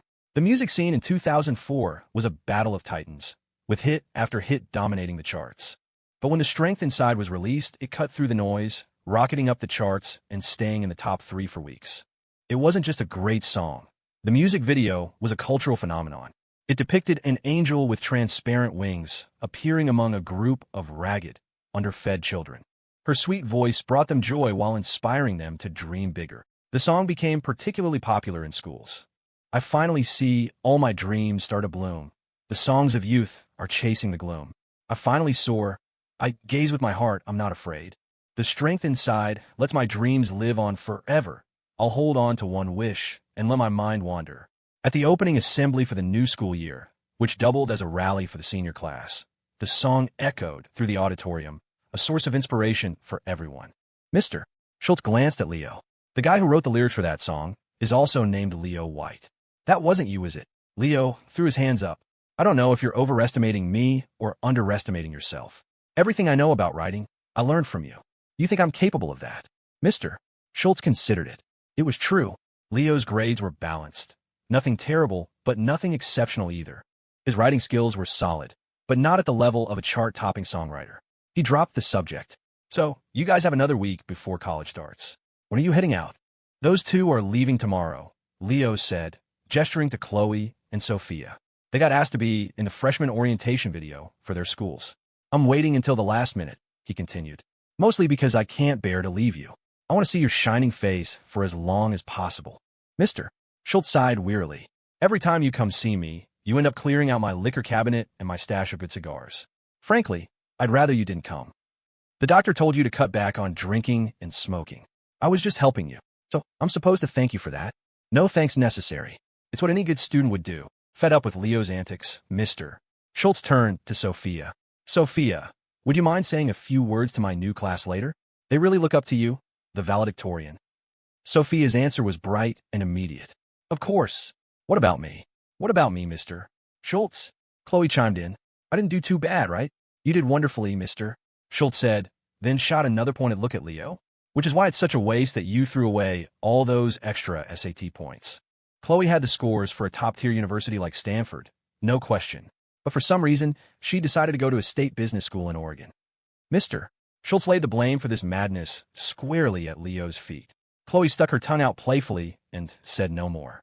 The classroom was the same, but the faces were new. Sophia looked at the desk where Leo used to sit, now occupied by a young freshman girl. She wondered if any boy would ever notice the way the first ray of morning sun landed on that spot every day. She spoke to the class for a while, and, at the end, she left them with a line of poetry. The boundless sea is held by the sky as its shore. The mountain's highest peak is where I stand. Good luck, everyone. Amid thunderous applause, Sophia bowed to Mr. Schultz and left the classroom. Those 3 leaves you gave me, Leo said, pointing out the window. They weren't from that tree, were they? When they had returned from Seattle, Sophia had given Leo his graduation gift. It was a beautifully crafted photo album containing 12 photos and 3 pressed leaves. The photos corresponded to the 4 seasons of their 3 years of high school, each taken from the exact same angle. You could see the same tree branch outside the window, changing with the seasons. Sophia nodded, admitting it freely. They are, and each one is a new leaf from that very branch, one from each year. No wonder I felt the branch tremble when you walked into the classroom. Did it? I don't think so. Chloe, did you see it? Chloe bit her lower lip and shook her head. A pang of guilt hit her. She had given Leo a graduation gift, too, but it wasn't nearly as thoughtful as Sophia's. Her mind was already racing, trying to think of a new gift she could give him. Before she could come up with anything, they were already outside the school gates. Leo, are you sure you don't want to come with us? Both Sophia and Chloe had been invited by their respective universities to film promotional photos for the incoming class. They had both agreed, but they still hoped Leo would travel with them. Leo shook his head. I can't bear to leave my mom and old Dave. Sophia smiled. All right then. See you in Oregon. Yep. Without another moment's hesitation, Sophia hailed a cab and was gone. Leo was about to get his own taxi when Chloe stopped him. My dad's going to buy me a new car in Oregon, so I'm not driving this one down. What kind of car do you like? Leo paused. You're not trying to recruit me as your personal driver, are you? He had his license, but no plans to buy a car. Chloe had mentioned letting him drive her car more than once, but Leo had weighed the pros and cons and chose to selectively ignore the offer. Besides, the interior of her Audi was too small for him to get comfortable. I could be your driver, too, Chloe said. What car do you think has the most comfortable passenger seat? Leo thought for a moment. Just get whatever you like, he said. If it were me, I'd buy a Range Rover. It's bold. Suits a girl like you. Chloe nodded. Okay, I'll go test drive one when I get to Oregon tomorrow. Sounds good. After seeing Chloe off, Leo headed home. David and Helen weren't back from work yet. After Rush Sportswear took off, Leo had suggested they just retire early. If they got bored, they could come work cushy, do-nothing jobs at the company. But they had both refused. Leo didn't press the issue. They were approaching 50 and set in their ways. He had bought groceries on his way back, planning to cook them dinner. Once he was in college, he knew he'd be home less and less. If he didn't do these things now, he might not get another chance. With his newfound wealth, many of Rush Sportswear's original investors, including his uncle Carl, had advised him to skip college. With his abilities, they argued the time spent in university could be better used to grow the company. But Leo had refused. In his past life, he only had a high school diploma, and it had been a source of lifelong regret. Even after he'd seized his opportunity, started his own company, and become a success in the eyes of others, he'd always felt like he was just a nouveau riche. Without the cultural foundation and intellectual atmosphere of a university, he felt like he was missing something fundamental. Could you learn things in college? Leo didn't deny it. But more than that, it was about forming habits, a certain refinement that only came from being in that environment. So yes, college was a must. P.S. 3 chapters tomorrow, starting a new arc. No need to wait up tonight. Go for it. Young man, the world is yours. Once the school year started, business at the arcade plummeted. Spike sat on the front steps, smoking a cigarette. When he saw Leo approaching, he quickly stood up, brushed off his pants, and hurried over. Leo, man, you're here. Leo nodded, his eyes catching the for sale sign taped to the glass door. You're really selling the place? Spike nodded sheepishly. Yeah, well, most kids just go to gaming lounges now. It's getting harder and harder to make a living with an arcade. If I sell now, I can still get some money back. If I wait any longer, who knows? He had opened this place with the settlement money from his father's work injury. It hadn't made him rich, but it had kept his family fed for years. Leo could only imagine how hard this decision must have been for him. What's the plan now? Spike glanced back at the arcade sign. Probably just get a job at a factory or something. No diploma, no technical skills, and no connections or nerve for business. A factory job was the best future Spike could imagine for himself. Leo considered this for a moment. You know, gaming lounges are the future. You ever think about running one? Leo felt a special sense of gratitude towards Spike. In his past life, it had been Spike who, without a moment's hesitation, had stood in front of him and taken the fatal blow from that madman's knife. The memory still sent a chill down his spine. He wanted to help him. The guy wasn't the sharpest tool in the shed, but he was loyal to a fault. If you were good to him, he'd repay you tenfold. Spike gave a bitter smile and shook his head. I thought about it at first, but then I had someone run the numbers. The startup costs. I just can't. All you have to do is want it, Leo said. He pulled out his phone and called Laureen. He had managed to sweet-talk her into becoming a full-time employee at Rush, and she was now a high-level executive in charge of operations for the entire Pacific Northwest. Boss, what's up? I need a gaming lounge opened up across the street from the University of Oregon Business School. A little over 100 computers. Can you get it done in a week? Laura was direct. Is this coming out of the company account? Or, it's personal. Send me the quote when you have it, and I'll wire you the money. Okay. After hanging up, Leo clapped Spike on the shoulder. Come with me to Oregon. When he saw Spike hesitating, he added, if it loses money, it's on me. If it makes a profit, we split it 50-50. Don't be a wuss. Are you in or out? Spike's only fear was failing and losing Leo's money. But with the offer laid out like that, he gritted his teeth and made his choice. I'll have them build out 3 small apartments in the back of the lounge. You and your sister can bring your dad with you. With his leg, you can't leave him here alone. Spike nodded, his eyes suddenly stinging. He looked at Leo, unable to speak, afraid his voice would crack if he tried. All right, I'm heading out, Leo said. Get your affairs here in order, and then contact Laura. Here's her number. I'll let her know you'll be calling. Yeah, okay. As Leo turned to leave, Spike finally managed to say thank you, his voice choked with emotion. I know it's hot now, but it's going to get cold in a month. You need to pack some sweaters. Get along with your roommates. You're all living under one roof, and you're bound to need their help sometimes. Of course, if they need help, you should do what you can. These are some local smoked salmon. Take them to share with your classmates. Don't give any to your professors yet. It's weird to give gifts before you know them. Wait until you're more familiar. Why did you put your sheets and blankets back in the closet? Aren't you taking them? What if you get cold? Leo had never seen his mother, Helen, so fussy before. But he wasn't annoyed. He just watched her with a smile.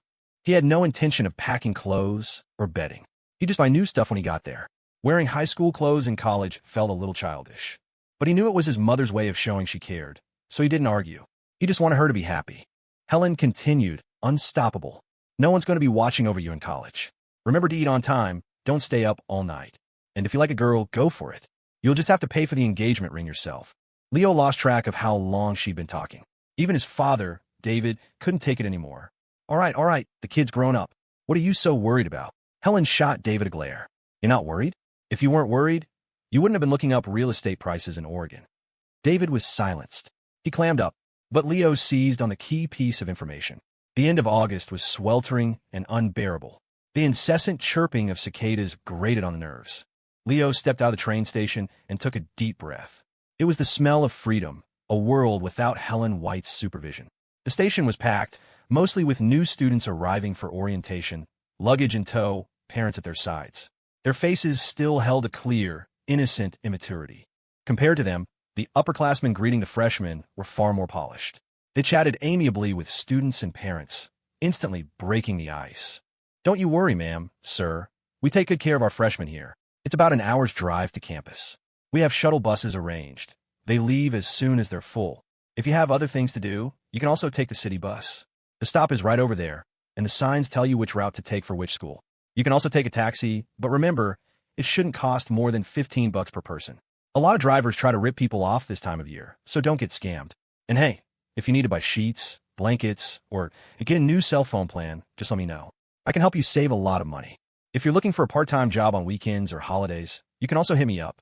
If Leo had been a clueless freshman, he would have been touched by this senior's enthusiasm. As it was, he quickened his pace, skirting around these eager helpers and heading for the official reception area for the business school. A dark-skinned, slender upperclassman girl saw him and came over, smiling. Are you a new student for the business school? When Leo nodded, she took his rolling suitcase from him. Long trip, huh? Come sit down and have some water. She handed him a bottle of water. Thanks, Leo said politely, twisting the cap off and taking a long drink. He was thirsty after the long ride. Are you here by yourself? The girl continued. Are you planning on taking the school shuttle? The shuttle is fine. I'm not in a hurry. Okay, you'll have to wait a little while then. As they were talking, a few more upperclassmen strolled over, laughing and joking. Angie, this freshman is cute, one of them said. Did you get his AIM screen name yet? The girl called Angie, whose skin was a bit tan, blushed at the comment. Tanya, don't talk nonsense. Oh, so you haven't yet, Tanya said with a wink, turning her gaze to Leo. Hey there, freshman. You're really cute. Can I have your AIM screen name? Tanya had a pretty face and was wearing light makeup that made her look more mature than her age. She spoke without any filter. For a boy just entering college, she had a fatal charm. Leo was about to say that AIM was pointless and he'd rather just have her phone number, but he was cut off by someone else. All right, Tanya, don't scare the poor guy. Tanya feigned an innocent, wounded look. What do you mean, scare him? Didn't we agree? The cute freshman girls are for the guys, and the cute freshman guys are for the girls? We've already seen a few pretty girls, including that stunner Chloe Jeong. I finally see one I like, and you're telling me I'm scaring him? Tanya went on and on until the people around her couldn't take it anymore and begged for mercy. Tanya, I'm sorry. I was wrong. Please continue. Tanya giggled and pulled up a stool, sitting down in front of Leo. So, cutie, where are you from? Riverbend. Riverbend, another senior exclaimed. Same place as Chloe Jeong? Chloe Jeong? Is she famous? Leo asked, curious. She'd only been in Oregon for a few days. How had she already made such a name for herself? Man, she's the freshman in this year's promotional photos for the university. She's gorgeous. Leo nodded. He had never denied that. He just pressed on. But she just got here, right? How does everyone already know her? It can't just be because she's pretty, can it? Our school shouldn't be short on beautiful women. That's where you're wrong, Tanya said, taking over the conversation. If she were just pretty, it wouldn't be such a big deal. The main thing is the day she came to register, she rolled up in a freaking Range Rover. That car is way nicer than our university president's. A girl driving a car like that? That kind of contrast is enough to make anyone's head spin. The key is, she's got money and looks. TSK, TSK. Tanya pursed her lips, a dreamy look in her eyes. Everyone's saying that whoever wins her over can skip the next 30 years of hard work. Too bad I'm into guys. She looked back at Leo. Why don't you give a shot, freshman? You're from the same town. You're not bad looking. You got a good chance. Leo nodded seriously. Now that you mention it, I think I will. Everyone laughed, thinking he was joking, but they all encouraged him anyway. You gotta go for it. Don't let some guy from another school snatch her up. The upperclassmen were all very talkative, and after a while they all felt like old friends. During this time, more freshmen joined the group. They would blush and stammer when the older students teased them. That was how it was for now. Before long, they'd all be telling dirtier jokes than the next person. As they were all laughing, Leo's phone rang. The classic Nokia ringtone was piercingly loud. When Leo pulled out his phone, a flicker of surprise passed through the upperclassman's eyes. In this era, not many people had a cell phone. Having a PHS phone was already impressive. I'm here at the station. I'll take the school shuttle over in a bit, Leo said. No, it's too far. Don't come get me. I had Laura book a place for dinner near the school. You can get in touch with her. After he hung up, the way everyone looked at him was different. What? He asked. It was Tanya who spoke first. Leo, that girl's voice is so pretty. Is that your girlfriend? Does she go here too? The Nokia wasn't just loud. The call volume was too. They had all heard Chloe's voice. She goes here, Leo confirmed. But she's not my girlfriend. Hearing this, the other freshman boys in the group let out an unconscious sigh of relief. At least the race hadn't started yet. The senior who was always bantering with Tanya, a guy named Andy Ming, raised an eyebrow. What's your type? I can help you scout some girls out. He added, just don't go for someone like Tanya. She may look all feminine now, but she's actually a tigress. Tanya was not pleased. She roared, Andy Ming, I swear to God, if you say one more stupid thing about me, I'll kill you. Andy didn't dare say another word, but he shot Leo a look that said, you see what I mean? Leo could tell what was going on. It was a classic case of one enjoying the chase and the other enjoying being chased, with neither willing to admit it. Angie, the shuttle's here. A freshman ran over to tell her. Hearing this, Angie stood up and smiled at the group. All right, everyone, let's go. Time to get on the bus. Tanya and Andy, you two wait for the next one. I'll send someone to relieve you. Angie, have mercy on me. I don't want to be stuck with her. Andy wailed. A moment later, Tanya had him by the ear. What? Is it such a hardship for you? Now you're going to stay here and behave. In his past life, Leo had once visited a college town in the summer, hoping to soak up some of the youthful energy. The sight of long, pale legs under short skirts and shorts always had a way of lifting one's spirits. A gust of wind would have made it even better. We're here. Everyone please exit the bus in an orderly fashion and watch your step. Follow the signs to your respective departments to register. After the bus stopped, Angie called out instructions to everyone through a small megaphone. The freshmen looked at the grand university gates, their hearts pounding with excitement. They were going to spend the next 4 years here. Is that the Range Rover?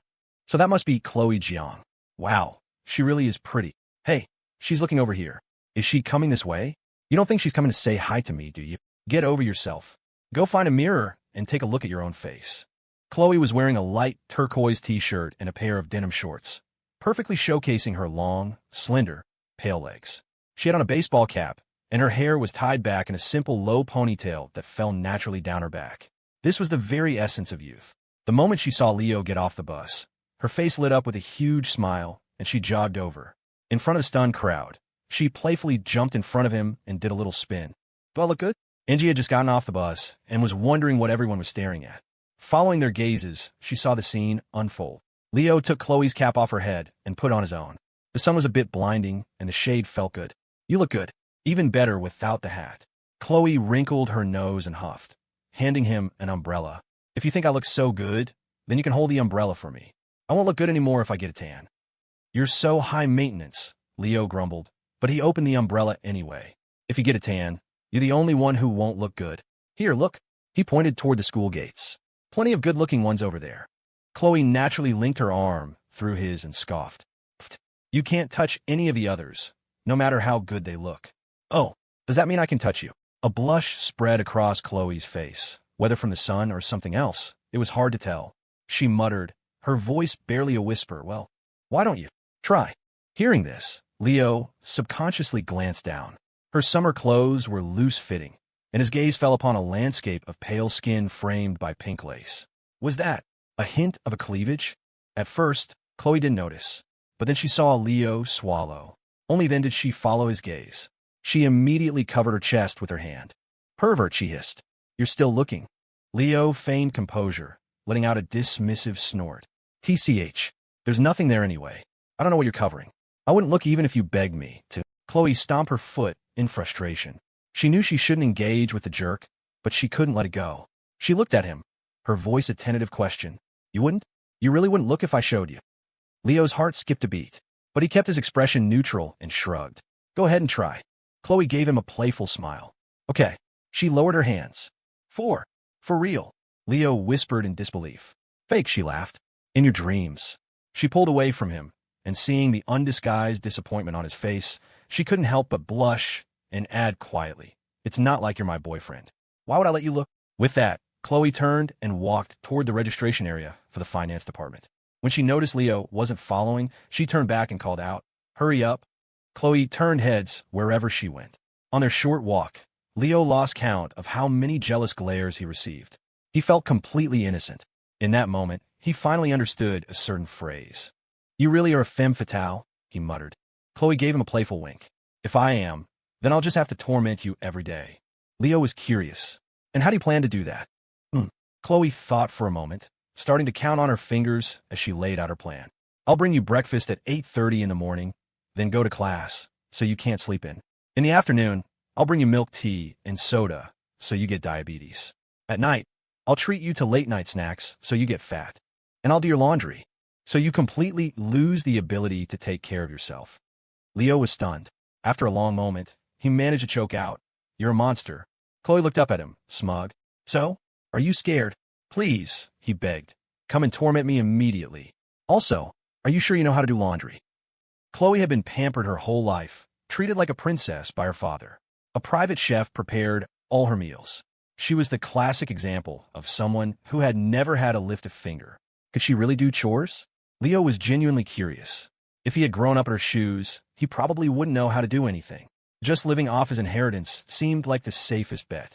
Starting a business? Investing? Impossible.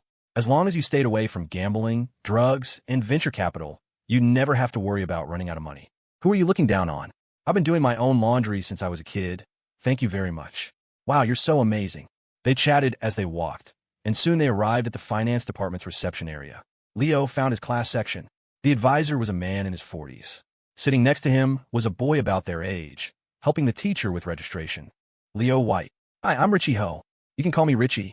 I'm in your class, Finance Section 1. Nice to meet you. This is our advisor, Mr. Lou. Richie wore rimless glasses, giving him a very scholarly look. He seemed like he might be an introvert, but when he spoke, he was warm and approachable. Hello, Mr. Lou, Leo said, greeting the advisor before turning back to Richie. Richie, how many people from our class are here already? Richie flipped through a roster. Over 30. Just a few more to go. Oh, and your dorm is on the 7th floor, room 718.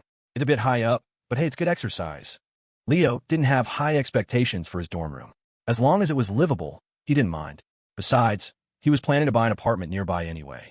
That way, he'd have a place to go even if he didn't feel like coming back to the dorm at night. After he graduated, he could sell it for a profit in a few years. A win-win. Mr.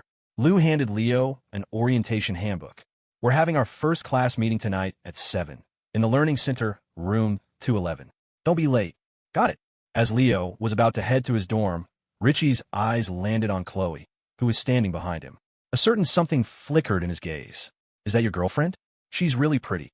Leo noticed the look and just shrugged. Yeah. After finishing his registration, Leo headed toward the dorms. Chloe caught up to him. What did he say to you at the end? I didn't hear. He said, Leo deadpanned, that it was love at first sight. Chloe's eyes crinkled into a smile, clearly not believing him. And what did you say? I said, there's no such thing as love at first sight. Only lust at first sight. The door to room 718 was slightly ajar, and bursts of slightly creepy laughter occasionally drifted out. When Leo pushed the door open, he found that his 3 other roommates had already arrived. They were sitting on stools in a circle, chatting and laughing. The floor was covered in sunflower seed shells, but it was clear that the room had recently been thoroughly cleaned. The floor itself was gleaming. Hey, you finally made it. The speaker was a burly guy with a hint of a Midwestern accent that sounded instantly friendly. The other 2 quickly got up, clearing a path for Leo. Another guy, wearing glasses and standing about 5'6", said to Leo, we got here first, so we just picked our beds. You don't have any preferences, do you? If you do, we can switch. Leo waved his hand. Don't worry about it. The 4-person dorm rooms were all pretty much the same. I'm Leo White. What are your names? The guy with glasses smiled and offered him a large handful of sunflower seeds. I'm Mark Leong from Portland. Try these. My family roast them ourselves. Leo put his things down and took the seeds. He tried a couple. They were good. I'm P3.She from Los Angeles. Shane had a confident, easy smile on his face as he spoke. Looking forward to getting to know you all. Should be mutual, Leo replied.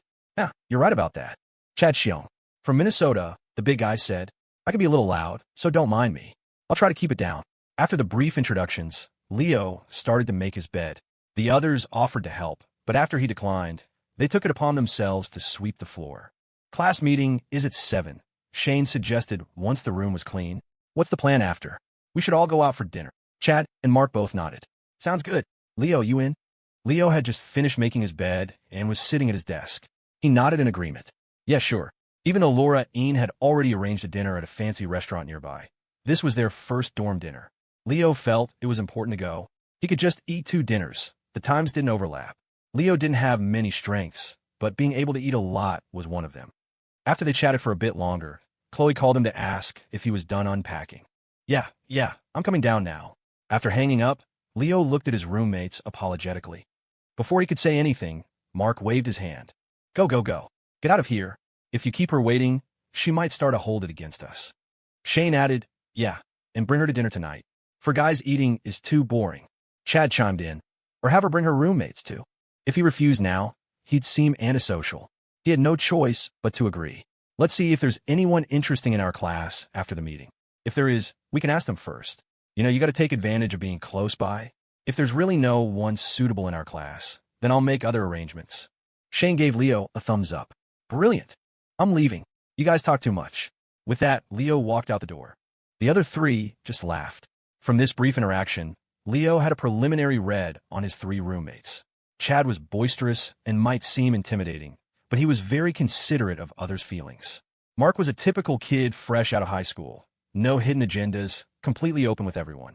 Shane seemed friendly, but he had a certain pride that came from growing up in a big city. Overall, they seemed like a good bunch. Leo felt a little relieved. At least he hadn't ended up with any weirdos in his dorm. Met your roommates. Chloe had been waiting downstairs in front of the boys' dorm for a while.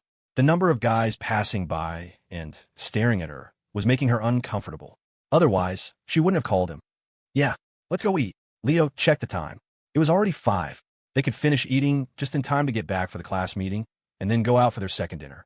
The restaurant was right next to campus, a 5-minute walk. When Leo and Chloe walked into the private room, Sophia was already there. From the moment Leo entered, her eyes were fixed on him. Only when he instinctively sat down next to her did she look away. Are you settling in okay? Leo asked. Sophia's shoulders slumped in a helpless sigh. It's so boring. I know, right? Chloe chimed in. The photo shoot only took 1 day. I have no idea why they made us come so early. Leo. Just then, Spike and his sister, Ing, walked in, greeting Leo. How's the gaming lounge coming along? All the computers are set up. As soon as we get the payment system installed, we can open for business. Spike seemed particularly stiff at the table. He answered when Leo asked a question, but otherwise, he sat in silence. His sister was the same, glancing at Chloe and then at Sophia, a small flicker of insecurity in her eyes. Laura Ian was the last to arrive, bringing several of the regional managers from the Pacific Northwest with her. Boss, you said you were busy, so I'm guessing I shouldn't treat this as a private dinner? Leo glanced at her. If it were a private dinner, do you think I would have invited you? Laura giggled, her dimples showing. Good point. So who would you bring? Definitely not you. Why do you care so much? Laura shook her head in mock disgust. When you were trying to recruit me, it was all flattery and sweet talk. Now that you've got me, the claws come out. Leo cleared his throat. Got you? You might want to rephrase that. People might think I have a thing for older women. Laura couldn't be bothered to argue with him. She turned to the managers on either side of her. See? This is the brilliant, resourceful, daring young mister. What you've all heard so much about. What do you think? The reality doesn't quite live up to the legend, does it? The managers just laughed nervously, not daring to speak. No matter what, he was their boss. Their livelihoods depended on him. Leo, however, was cheerfully unbothered. See? They all know my many virtues. You're the only one who can't see them. Laura's frustration was palpable. I don't see a damn thing. The entire Pacific Northwest market, you just dump it on me? And you say you're just here to go to school? Have a heart, Leo. Leo ignored her complaints. You can do it. I'll just focus on my studies, and you can focus on making money for me. All right, let's talk business. The main reason Leo had arranged this dinner was to discuss the future of Rush Sportswear. Originally, he had only planned to invite Laura and her team. But when Chloe found out, she had insisted on coming along, claiming she wanted to learn about Rush's business model. Leo didn't believe that for a second. He had been about to refuse, but then she'd told him she had already invited Sophia. He had no choice but to let her come. He hadn't seen Sophia in a few days, and he had to admit, he missed it. Since the group was larger now, Leo had invited Spike and his sister as well. He had a task for Spike anyway. Laura, all the universities will be organizing welcome week parties soon. They should be looking for sponsors right now. This is a great marketing opportunity. When it came to business, Laura was all seriousness. The playful look on her face vanished, and she took out a notebook. How many schools should we sponsor? You still have the franchise fees from August for the Pacific Northwest. Use that money. Get as many as you can. Laura's hand paused. After a moment, she nodded. Got it. In August, Rush had expanded rapidly in the region, signing over 200 franchise agreements. The fees were $50,000 per franchise, $30,000 for brand usage, a $50,000 deposit, and $70,000 for initial inventory. With over 200 stores, it added up to a massive sum. That money was currently sitting in the regional office's account. The reason Leo could charge so much was that he strictly limited the number of stores in each city based on population and area, offering strong protection for his franchisees. It was precisely this strategy that had franchisees clamoring to sign up. If they were even a little late, they'd lose the opportunity to open a store in their city. All right, Laura, close your notebook. I want to talk to you about the contract factories in Oregon. We've been in touch with 5 factories. We've done site visits. They each have their pros and cons. I'll email you the detailed report tonight. Make sure you look at it. Rush was growing so fast that his Uncle Carl's factory could no longer meet the demand. Leo had no intention of opening his own factory. Finding contract manufacturers and just putting his own label on the products was undoubtedly the best choice. It might seem like the production cost was higher, but from a management and logistics perspective, it was a more effective way to control costs. Leo nodded. I'll give a quick look tonight, but you make the final decision. The other regions are all handled by their regional heads. You can't just slack off because I happen to be going to school here. Leo's definition of his own job was to sign documents and make the final, big-picture decisions. The development of individual regions was entirely up to the regional heads. If they couldn't solve a problem, it went to the corporate functional departments. Only if those departments couldn't come to a decision would it come to Leo, and by that point, any decision was a gamble. Seeing that Leo truly had no intention of interfering in the region's operations, Laura resigned herself to her fate. She leaned back in her chair and sighed. I know you're just lazy and don't want to deal with it, but for some reason, I still feel a little touched. Leo smiled. Maybe it's because I give you guys enough trust. Laura had to agree. True. Aren't you afraid you'll lose everything? Of course I'm afraid, Leo said. If I weren't, why would I be opening a gaming lounge? It's my escape plan. If Rush ever goes bankrupt, don't worry, I'll be out of there faster than anyone. The company going bankrupt has nothing to do with me. The Rush employees at the table were dumbfounded. The Leo they were seeing today was a little different from the one they'd heard about. Laura, however, was calm. From the moment she'd met him, this had been his attitude. And somehow, with this very attitude, he had created the legend of Rush Sportswear. Leo continued, I'm telling you all this today, so you don't feel too much pressure. If Rush makes money, I'll give you bonuses, I'll make sure everyone gets rich. But if we lose money, his face lost its smile. He blew a smoke ring. I'll find a reason and the person responsible. And don't worry, I won't fire them. I'll just tell everyone in the company that it was because of this person's mistake that no one got their bonuses.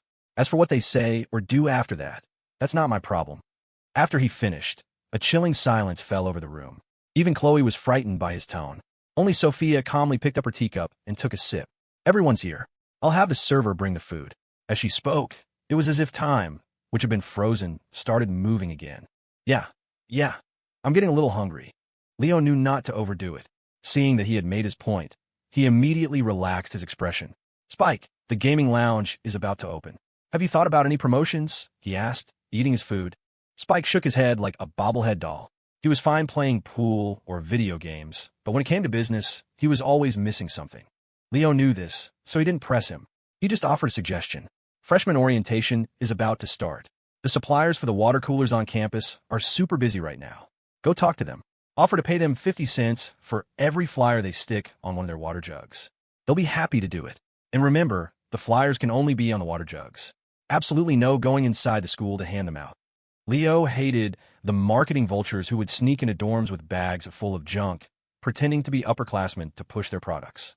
He would never resort to that himself. The ad should announce the grand opening of the lounge and a tournament for Counter-Strike, Warcraft, Dota, and StarCraft. The grand prize for each is $3,000. Put the lounge's address on the flyer for registration. Spike wasn't stupid. Leo's instructions were detailed. He nodded. Yeah. I'll go talk to them right after this. Leo trusted Spike, but he was also afraid he'd get taken for a ride. He turned to Laura. Laura, do you have any good marketing people on your team? Lend me a few for a couple of months. Laura nodded. Sure, for the gaming lounge, right? I'll bring them over tomorrow. Hearing this, Leo felt relieved. By the way, how's the hiring going for the lounge? It's about to open. Don't tell me you haven't hired anyone yet. Don't worry about that, Spike's sister, Ing, said quickly. My brother started a group on AIM, family. There are a lot of people in it. A lot of them are from around here. When they heard we were opening a lounge, a bunch of them said they wanted to work for us. She stole a glance at Leo. And just like you asked, we picked the ones who were good-looking. When he heard the word family, Leo froze for a second. It's not called my immortal, is it? If you love me deeply. If you leave, I will die. Anyone who had lived through that era had at least a few angsty, grammatically challenged quotes on their AIM profile. Leo certainly remembered a time when his right eye was perpetually hidden by his hair, which was never its natural color. Looking back on it now made him cringe with secondhand embarrassment. But at the time, he'd been all in. How did you know about that? Ing asked, surprised. Wait, are you in group 2? I can have my brother make you an officer. No, wait, we can make you the leader. Leo shuddered. No, I just heard about it. From friend. You guys. You go for it. Make it big. He had never known that Spike was the founder of a famous online emo crew. He'd always just thought his hairstyle was unique. He hadn't realized he had such a hidden identity. Leo didn't dare continue the conversation. He was afraid if he said another word, he really would become their leader. I have to go to my class meeting soon, so I'm heading out, Sophia said after she finished eating, wiping her mouth with a napkin. She said her goodbyes to Leo and was about to leave. Before she did, she placed a box on the table, gave Leo a subtle kick under it, and shot him a meaningful look, silently telling him to take it with him when he left. Leo nodded to show he understood. He knew Sophia wasn't one for dramatic gestures. He just waved and said goodbye. He didn't eat any more either. He had a second dinner to get to and needed a save room. He was also looking forward to seeing what his new classmates were like, and if there were any pretty girls, and what was his definition of pretty, at least on Chloe's level. That was the thing about dinners. As soon as one person left, the whole thing started to fall apart. Leo held the box Sophia had left, curious about what was inside. He was about to open it, but there was a sticky note on the seal. If you don't want to be socially crucified, find a private place to open this. Leo was always one to take good advice. On the way back to campus, Chloe chattered nonstop. Leo, after the class meeting, do you want to walk around campus? Her eyes were full of shy anticipation. Walking hand in hand with someone you liked across the school quad was a fantasy for many. No time, Leo said, rejecting her flatly. I promised my roommates we'd all go out to eat. Chloe was clearly disappointed, but she still managed to say, oh, okay. Maybe next time. Chloe. They walked a little further, with Chloe staring at the ground, nursing her disappointment. When she heard Leo call her name, the feeling vanished. She quickly looked up. Yeah, where's your phone? My phone, she muttered, patting her pockets. She felt nothing. Where's my phone? Leo quickly spun around, looking for the back of the girl who had just brushed past Chloe. But he saw nothing. Leo, my phone is gone. Try calling it. Leo pulled out his phone and dialed her number, but it went straight to voicemail. He tried several more times with the same result.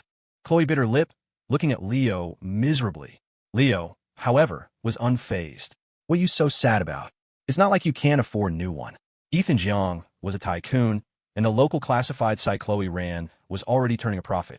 The cost of a new phone was nothing to her. But that phone, Chloe's voice grew quieter. It had all my pictures of you from high school. You were taking pictures of me. Chloe buried her face, her ears turning bright red. They were taken openly. You just didn't notice. They had been very close in high school. Otherwise, they wouldn't have spent half an hour on the phone almost every night. Back then, Leo had boldly called it a crush. It was Chloe who had been unwilling to admit it. Or maybe it was just a girl's sense of propriety. That's what had led to her rejecting him. Maybe we should call the police. Just as Chloe suggested it, a girl carrying a large wicker basket on her back walked over. Hello, she stammered. Is this your phone? Leo glanced at her. The basket was full of walnuts. It must have weighed at least 30 pounds. The moment she looked up, he saw the panic in her eyes. Yes, Chloe said excitedly, taking the phone. Thank you so much. She was about to offer some money as a reward, but Leo stopped her. I just found it on the side of the road. The girl's voice was small and trembling, like a child who had done something wrong. Right? Leo said, not saying anything more. Are you selling these walnuts? Yes. They're from the mountains, very delicious, she said, lowering the basket and offering them one. The shell was thin, and Leo easily cracked it open. He tried one. It tasted a bit raw. No wonder she hadn't sold any. Are they not good? Leo sighed. How much for the whole basket? I'll take it all. She thought she had misheard, looking at him with confusion. She probably worked hard. Her hands were calloused, and her skin was pale and sallow, a clear sign of poor nutrition. But apart from that, her features and figure were quite nice. How many pounds? How much money? I'll take it all. Got it. Oh. She nodded. It's 34 pounds. Let's just call it 30. $120 is fine. Then she quickly shook her head. 100 is fine. Leo's eyes darted around. Sure enough, in a nearby corner, he saw a familiar figure glancing their way. Looking back at the girl's terrified eyes, he sighed. Forget it. 200, including the basket. I'll take it. He handed her the money. It's a bit heavy. I can carry it to your dorm for you, she said, about to lift the basket onto her back. But Leo beat her to it. It's fine. Let's go. Chloe didn't know what had just happened. She just stared at Leo, starstruck. In her eyes, he was a hero who did good deeds without seeking recognition. This strap is really digging into my shoulder, Leo complained after a few minutes. He had never done manual labor in his life, and this was the first time he'd carried something with such a thin strap. It was uncomfortable. Let's rest for a bit, Chloe said, offering him some water. Want one? Take as many as you want. I just ate. Leo rolled his eyes. Useless. You can't even eat. Chloe said weakly, I'm a little useful. I could do your laundry. After they entered the campus, another person approached the girl who had been selling walnuts. Sis, why did you give it back to him? Big brother said that people like that are obviously rich. They won't miss one phone. Her sister's face was full of worry. We should really find a proper job. I'm really scared. But the younger girl clearly wasn't listening. Come on, let's go. You focus on your studies, okay? You're the only one from our village who got into a real university. The money I gave you, you should spend it. Don't worry about it. It's from rich people. Her sister frowned, about to say more, but the girl waved her off. Our leader opened a gaming lounge here. I'm going to go work for him in a bit. That's a proper job, right? Her sister let out a long sigh of relief and nodded. But you can't. I can't steal from the till, right? I know how to make everyone remember you at your first college class meeting.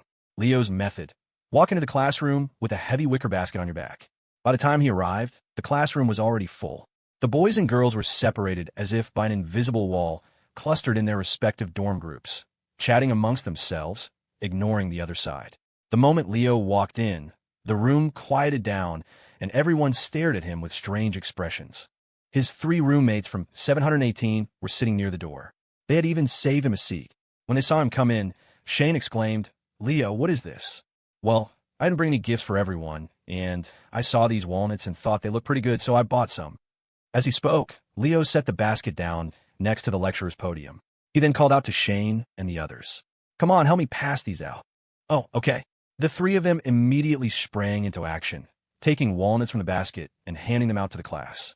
Don't be shy. Take as many as you want, Leo said, clapping his hands together. He had finally gotten rid of the thing. Richie, these are for you. Richie seemed to be acting as the temporary class president. He was the last one to enter the classroom, holding a roster, likely about to take attendance. He came in just as Leo was offering him a handful of walnuts. Thanks. He wasn't shy, taking the roster and placing it on the podium before accepting the walnuts with both hands. He then set them on an empty seat. Are these from your home? Hearing the sound of walnuts cracking all over the classroom, Leo didn't bother to explain. He just nodded. Yeah, give them a try. I can't open it. Hey, handsome, can you help me? A girl said with a smile. Leo looked over. The girl was cute and sweet, but he felt like something was missing. She wasn't his type. Mark, on the other hand, was staring at her, completely captivated. My hands are dirty. Let him do it for you, Leo said, nodding toward Mark, giving him his chance. Just as Mark was about to go over with a goofy grin, the girl took 2 walnuts, placed them in her palm, and squeezed. With a crack, the walnuts broke open. Mountain walnuts might be easy to crack, but not that easy. Thanks, I suddenly figured it out. Mark froze mid-step, giving an awkward laugh.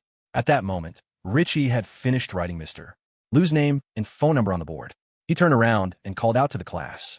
All right, thanks to our classmate Leo for the gift. Let's all quiet down for a moment. You can eat later. My name is Richie Ho. I'm one of your classmates. Mr. Lou will be here shortly. Let's take attendance first. When I call your name, please say here. The classroom immediately fell silent. The few remaining whispers quickly died down. After he finished, Mr. Lou walked in, holding a thermos. Mr. Lou, everyone's here, Richie said, handing him the roster before quietly returning to his seat. Unlike the others who were in groups, he was sitting alone. Hello, everyone, and welcome to the university. After a long, uninspired welcoming speech, Mr. Lou had everyone come up to the front to introduce themselves. Starting with the person by the door, they went one by one. Everyone was paying close attention. The teenage hormones that had been suppressed for 3 years of high school were finally being released. Their desire for the opposite sex was at an all-time high. When the girl who had asked Leo for help went up, she attracted the attention of many of the boys. Her pure, sweet looks and poised demeanor were indeed very attractive. Holly won. Mark muttered, "Oh no, I think I'm in love." Chad shook his head. "She's good-looking, but she's too short." "Short?" Mark said, confused. "She's at least 5'3". That's short?" Chad didn't bother to argue. He just shrugged, then pretend I didn't say anything. There were slightly more girls than boys in the class, but the ratio was pretty even. The girls were generally attractive. While there was no one as stunning as Chloe, there were several girls like Holly who were a solid 8 or 9 out of 10. "Hi everyone, I'm Anna Jing. Anna like the name, Jing like my last name. I'm so happy." When Anna Jing was introducing herself, Shane's eyes lit up. It wasn't just him. Many of the boys unconsciously held their breath when they heard her voice, afraid that the sound of their own breathing would drown her out. Anna's voice was soft and gentle, just like her name suggested. After she finished, she gave everyone a small bow. Leo hadn't really heard what she said. He just clapped along with everyone else. When it was the boys' turn, their introductions were more straightforward. A few were funny, but it was hard to remember their names. There were also some who were too shy to speak, mumbling their name and hometown before rushing back to their seats, blushing. The first from 718 to go up was Chad. His first sentence was, "If anyone at this school gives you trouble, you let me know. I'm not good at much, but I can hit hard, and I can take a punch." Ahem, ahem. Mr. Lou couldn't take it anymore and coughed twice, signaling him to tone it down. Hiv, hiv, hiv. The class laughed. Chad quickly said his name and hurried back to his seat.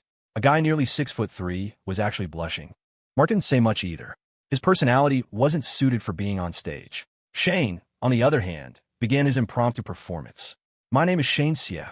I'm from Los Angeles, and I'm so happy to be here with all of you. I heard our classmate Anna say she likes music, especially Mandy Moore.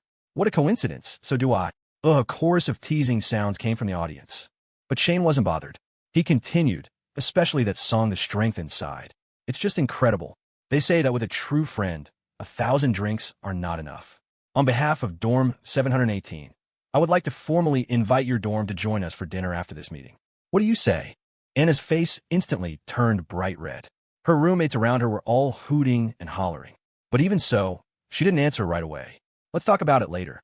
Even though he had been rejected, Shane remained composed. That confidence alone was enough to attract attention. It was easy to imagine that even if he didn't win over Anna, he would have plenty of other opportunities with the other girls in the class. Shane Xie was all polished manners and quiet sophistication. Leo White was his polar opposite. The handsome, angular planes of his face were always creased in a roguish smirk, the kind of look that screamed trouble but somehow made you want to get closer anyway. He had a bit of Colin Farrell vibe. "So," Leo began, his voice easily carrying across the classroom, "if anyone ever asks you what the first gift you got in college was, I hope you'll remember it was a bag of walnuts from a guy named Leo. He hoisted the sack again, all the way from my family's place back home." He grinned. "Don't get too emotional about it. Just enjoy them. And don't ask for more when they're gone, 'cause this is it." With that, he hopped off the stage. Any longer, and he might have accidentally slipped into his CEO voice and started treating it like a company meeting. He barely sat down when Shane leaned over. "Hey, Leo. Mark thinks we should ask Holly when's group to grab dinner with us. But I was thinking Anna Jing's friends might be cooler. What do you think?" Leo felt a headache coming on. "Are you asking me to fill out a multiple-choice survey?" "Huh." Shane and Mark looked at him, completely lost. Leo rolled his eyes. "Why can't we just ask both?" Mark hesitated. "Would that be weird?" "Yeah, you're right," Leo said deadpan. "Let's just call the whole thing off." "But," Mark started, only to be cut off by Shane. "Leo's right. Let's just try. We don't even know if anyone will say yes, and we're already getting picky. I'll go talk to Anna's group. Mark, you got Holly. Mark's face went beet red, and he started to stammer. He was fearless in front of his roommates, but a single conversation with a girl could short-circuit his entire brain. Maybe we should just forget it. Chad Xiong, the big guy from Minnesota, couldn't take it anymore. Dude, you're hopeless. Then you go, Mark mumbled. You're not going? Then I'm not going either, Chad said, crossing his thick arms in a show of solidarity. Mark's desperate gaze fell on Leo. Shane caught the look. You're not going to ask Leo to do it, are you? If Leo goes, it's game over for the rest of us. You should have seen the way those girls were looking at him during his intro. It was the same way we look at Holly and Anna. Mark looked torn, wanting to go, but paralyzed by fear. While they were debating, the rest of the introductions finished. Mr. Liu, their class advisor, had the students elect 2 representatives, 1 guy, 1 girl, to help coordinate things during the upcoming freshman orientation week. For the guys, it was a shoo-in. Richie Ho had already been doing most of the organizing, so he was elected without any opposition. The girls' side was another story. After a fierce but friendly competition, Holly won by a narrow margin. With business concluded, Mr. Liu gave a few last-minute reminders about orientation and then left, abandoning the classroom to the buzz of 100 new conversations. The moment the door closed, the volume tripled. Leo, a voice cut through the noise. It was Holly one. She had made her way over to their little group. Pleasure to meet you, she said, her smile bright. My roommates and I are going to grab some dinner. Want to join? Mark's jaw dropped. Here they were, agonizing over how to ask, and an invitation had just landed in their laps. Ahem. Yeah, absolutely. Shane jumped in before Leo could even open his mouth. He could worry about Anna Jing later. Getting a yes from Holly's group was a win. This wasn't the time to be territorial.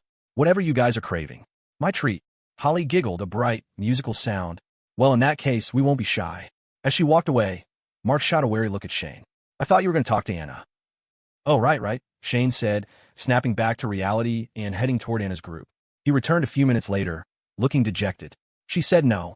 That's fine, Mark said, already recovering. Big groups can be awkward anyway. Now, it's a perfect 4-on-4. Perfect. And just so we're clear, Holly's mine. Shane shook his head. We'll see about that. May the best man win. Mark accused Shane of being a snake. Shane called Mark childish. They bickered for a minute before turning away from each other in a huff. Leo ignored them. Guys' moods shifted like the weather. They'd be over it in an hour. Shane, done with his spat with Mark, turned back to Leo. Hey, Leo, are you going to invite your girlfriend to come with us? Even Chad could see right through him. You're just trying to get Leo to bring his girlfriend, so Holly loses interest, aren't you? After all, she came over to ask him. In their dorm room, 718, Leo was the oldest, so everyone called him by his first name with a certain respect, or just boss. Busted, Shane didn't even look embarrassed. He just grinned, guilty as charged. But Leo just shook his head. When did I ever say I had a girlfriend? Then who was that on the phone today? A friend from high school. For real. You want to ask for yourself? Leo's phone buzzed on the desk.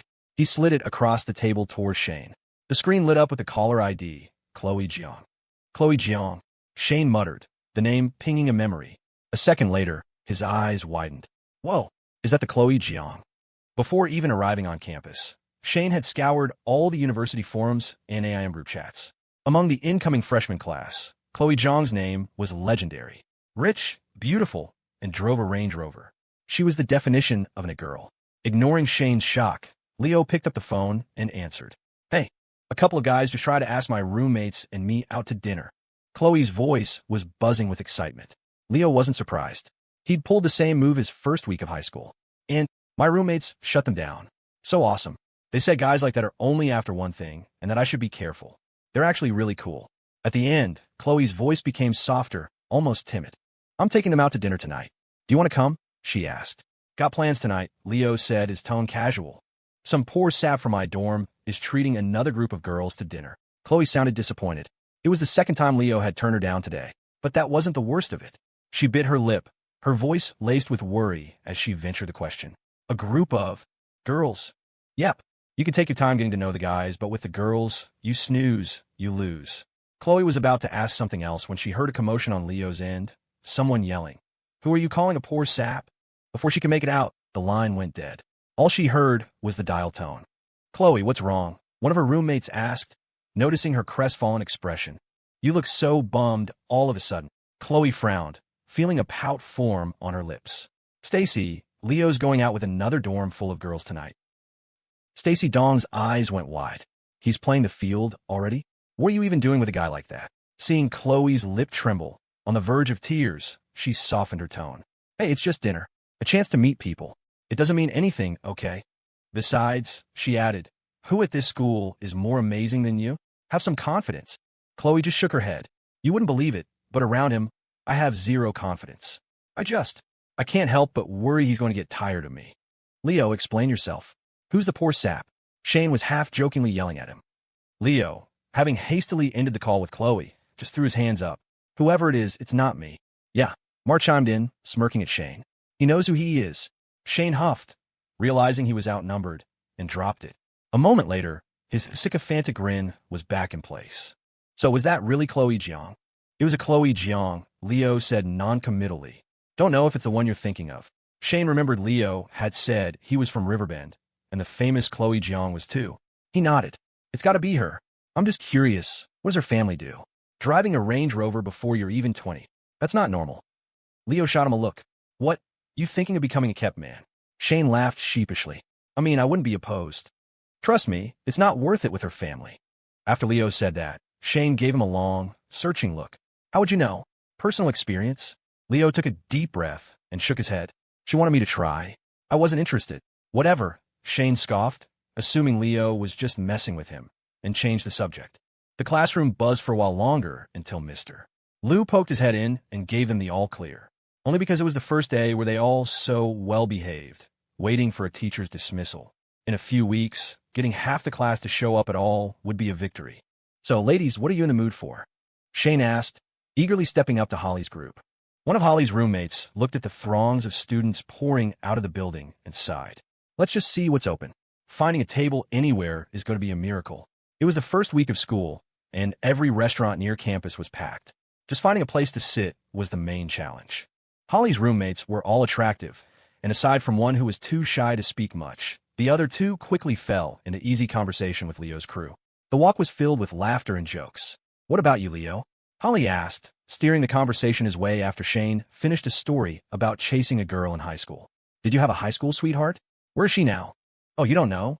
Shane jumped in, eager to show off what he knew. Leo and Chloe Jiang are a thing. With a girl like that around, how could he possibly like anyone else? If you know how to talk, you should do it more often, Leo said, rolling his eyes at Shane before turning back to Holly with a smirk. I liked plenty of girls in high school. If they were pretty, I liked them. Oh, Holly's eyes lit up. Well, are there any pretty girls in our class? She gave him a pointed look, accompanied by a subtle wink. The implication was obvious. She wanted him to say her name. Leo met her gaze. From the moment he'd first seen her in class, she'd been dropping little hints, trying to get closer. The 18-year-old Leo might have egotistically assumed it was because of his good looks. The man he was now wasn't so naive. He definitely lobbed the question to Shane. What do you think, Shane? Any pretty girls in our class? Shane nodded emphatically. Of course. The 4 prettiest girls in the whole class are walking right here with us. The other girls giggled and accused him of laying it on thick, but Shane insisted he was being completely serious. Holly sighed under her breath. Leo was impossible to pin down.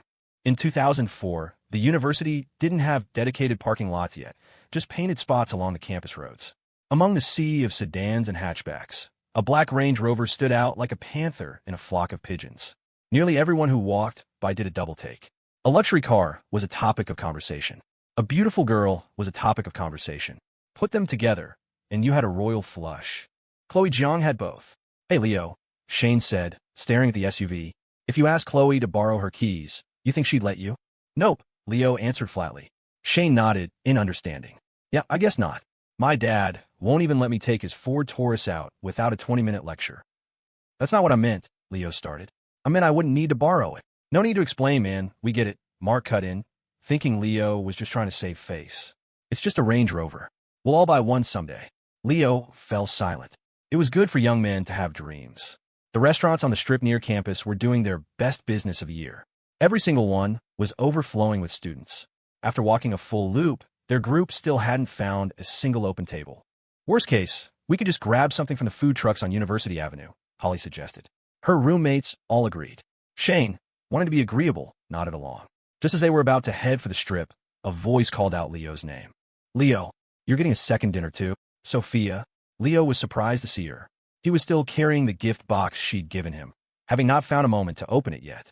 She'd specifically told him to wait until he was alone. Leo, honey, good to see you again. Leo's attention shifted to the woman standing next to Sophia. She was middle-aged, with a striking resemblance to her daughter, though time had left fine lines around her eyes. She still possessed a stunning, confident grace. Mrs. Hi. Good to see you. You look younger every time I see you. He'd met Sophia's mother before. She had been instrumental in helping him set up a partnership with a local TV station. Mrs.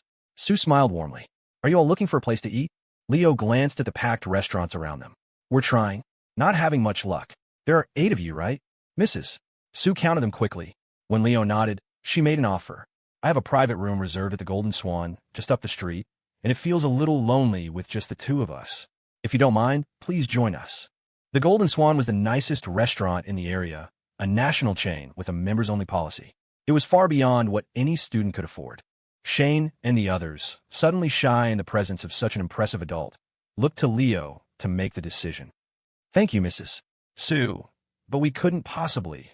Leo was about to politely decline when Mrs. Sue held up a hand, answering a call. A moment later, she hung up and looked at Sophia apologetically. Something's come up at the station. I have to go back. You go ahead and eat with Leo and his friends. Okay, Mom. Drive safe, Sophia said breezily. Mrs. Sue nodded, then turned to Leo. Leo, I have to run. Please look after Sophia for me, will you? After she left, Sophia turned to him with a playful smile. You heard her, and you nodded. You agreed. She then turned her warm gaze to the others. Her eyes lingered on Holly for a fraction of a second longer than the rest, but her expression didn't change. It's so nice to meet all of you. Sophia was a natural conversationalist, and within minutes, she had charmed Holly's group completely. Behind her, Shane and the guys pulled Leo aside. Her name is Sophia? That looked that class. Wow, Shane whispered. What's the deal with you two? Leo watched Sophia's back as she laughed with the other girls, a small smile playing on his lips. He leaned in and said quietly, let's just say she gave me a graduation present, and after I opened it, my first thought was to drag her down to the courthouse and get a marriage license. So what's in the box? You're killing me with the mystery, Leo said, setting it on the large round table in the private dining room. Everyone else was already chatting away. Whether it was the dim lighting or something else, a faint blush rose on Sophia's cheeks. You'll find out when you get back to your dorm. Fine, keep your secrets. Since Leo and Sophia had already eaten, they mostly sipped water and talked while the others ordered and dug in. All that water eventually called to him. Just as Leo stepped out of the private room, Holly hesitated for a second before following him. Sophia saw it happen, but said nothing, making no move to follow. She noticed during their conversation that Holly had been subtly probing Leo, asking about Rush Sportswear. She must have figured out who he was. Sophia remembered something Leo had once told her. It's better when people want something from you. At least you know what the game is. It's when they're nice for no reason that you have to worry. That's when it gets complicated. When someone wanted something, it was a transaction. You could accept their kindness without involving your heart. Sophia understood this, but the others didn't. Even Holly's own roommates thought she was being too bold. If Sophia hadn't been there, maybe it would have been understandable. But to do it right in front of the girl who so clearly had a special connection with Leo, it was a bad look. One of Holly's friends stood up, intending to go get her, but Sophia placed a gentle hand on her arm. It's okay.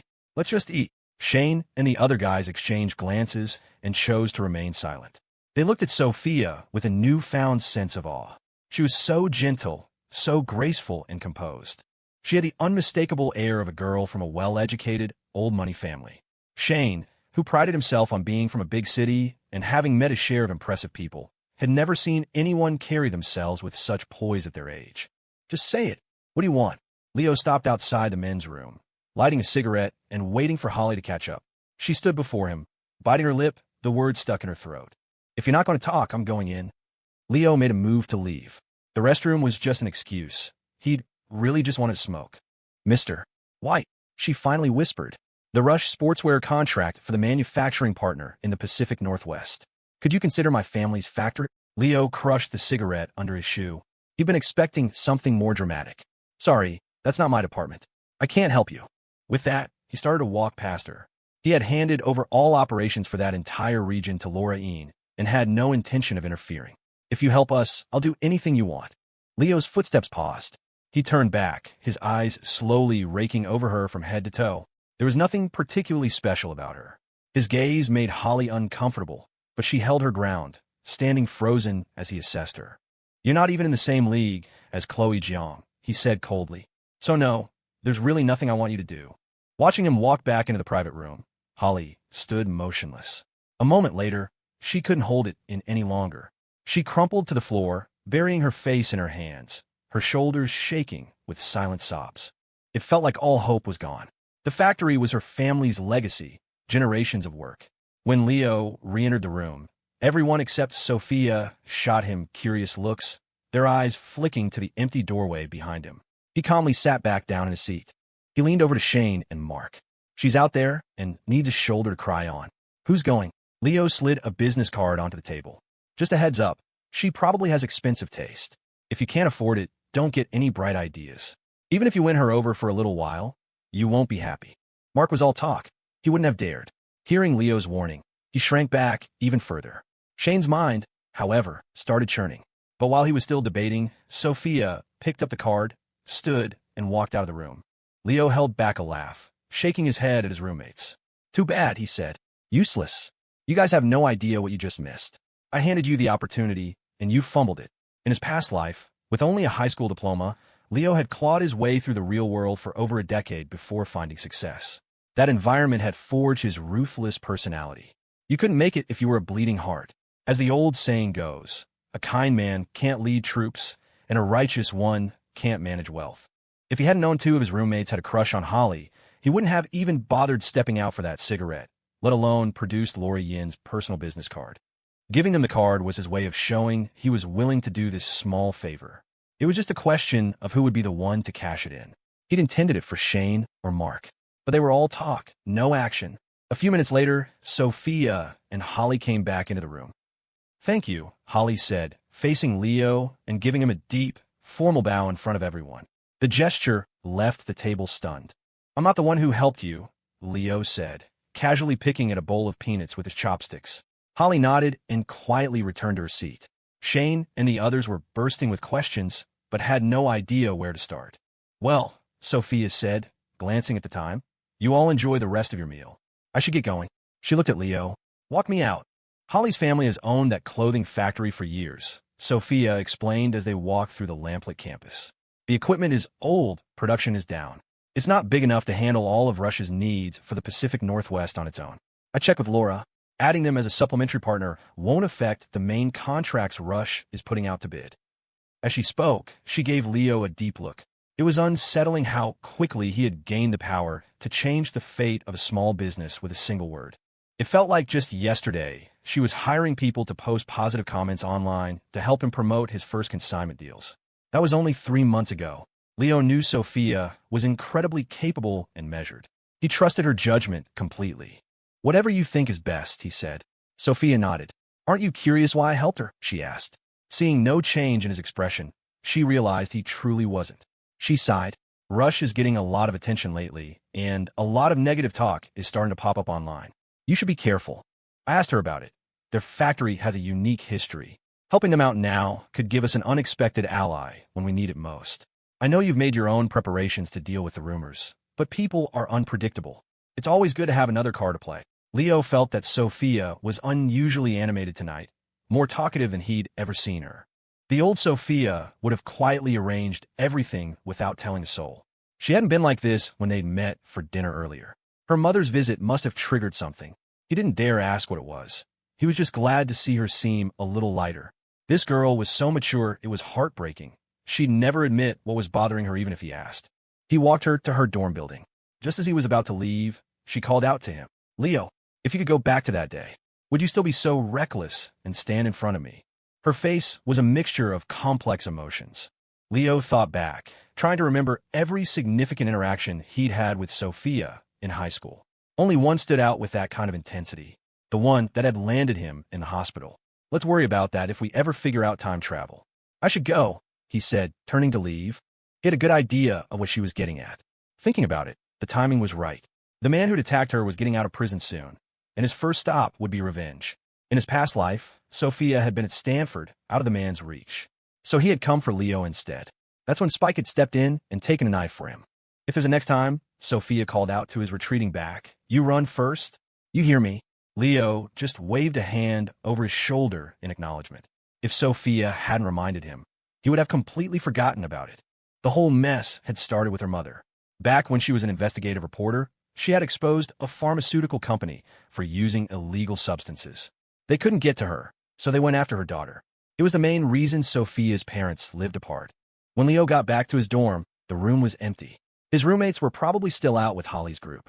It was their first get-together, and for the most part, the conversation had been fun. It made sense they'd want to hang out longer. He wondered if anything would come of it. For now, he had the room to himself. It was finally time to open the box. Inside the larger box were two smaller ones, nested like Russian dolls. The first contained sunscreen and other skincare products. He opened the second, and his eyes landed on the familiar purple packaging of Always pads. Just as he pulled a pad out, the dorm room door swung open. Whoa, it was Shane. He saw the pad in Leo's hand, yelled, and then quickly backed out of the room. He took 2 deep breaths before cautiously re-entering. The pad had vanished from Leo's hand. Don't worry, man, Shane said quickly. I didn't see anything. Mark and Chad, who had followed him in, looked confused. Leo, however, was perfectly calm. Good. Otherwise, I have to silence you. Now the other two were even more bewildered. Shane sidled up to Leo with a conspiratorial smirk and whispered, Hey man, is it your hemorrhoids? I used to use them when mine acted up. They were great. Get lost. Leo snapped.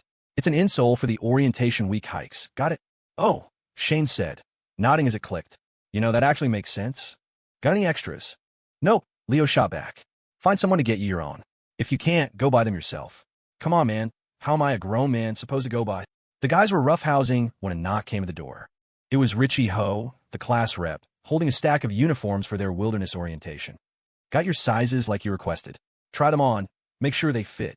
As Shane took his uniform, he slung an arm around Richie's shoulder with a wheedling smile. Richie, my man, we know you're always looking out for us. Think you could do us a little favor? Richie pushed his glasses up his nose, not committing. What is it? I'll see if I can help. It's just, could you maybe buy us some pads? Shane finally stammered out. Seeing the bizarre look Richie was giving him, he quickly added, for our boots. As insoles. They're super absorbent and soft. Richie stared at him for a second, then turned and walked away, muttering freak under his breath. Shane sighed dramatically. Looks like I really do need to find a girlfriend, and fast. Leo, fresh from a quick shower, walked back into the room. Weren't you just chasing after Holly? How'd that turn out?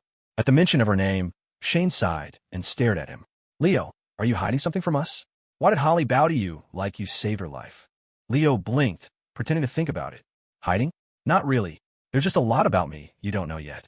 If you ever find out, your first word will be holy shit. Then you'll feel honored that you got to be my roommate for 4 years. Chad and Shane both scoffed, clearly thinking he was full of it, and went back to their own things. Only Mark gave Leo a thoughtful look. Hey Leo, he said quietly. After orientation, I'm planning on getting a part-time job. Any recommendations? Of the 4 of them, Mark's family had the least money. He'd told them his mother had passed away when he was young, and his father raised him and his younger brother on a small farm. Growing up like that had made him a bit shy and insecure, but he was frank about his reality. More importantly, he believed that through hard work, he could change his circumstances. He was much more mature than most guys his age. Leo liked all his roommates and was willing to help where he could. Most part-time jobs are just cheap labor, he advised. You'll do the hardest work for the least amount of money. With that time and energy, you'd be better off thinking of something to start yourself. A college campus is a gold mine. You could buy snacks wholesale and sell them in the dorms and make a profit. It all depends on whether you're willing to do the grind.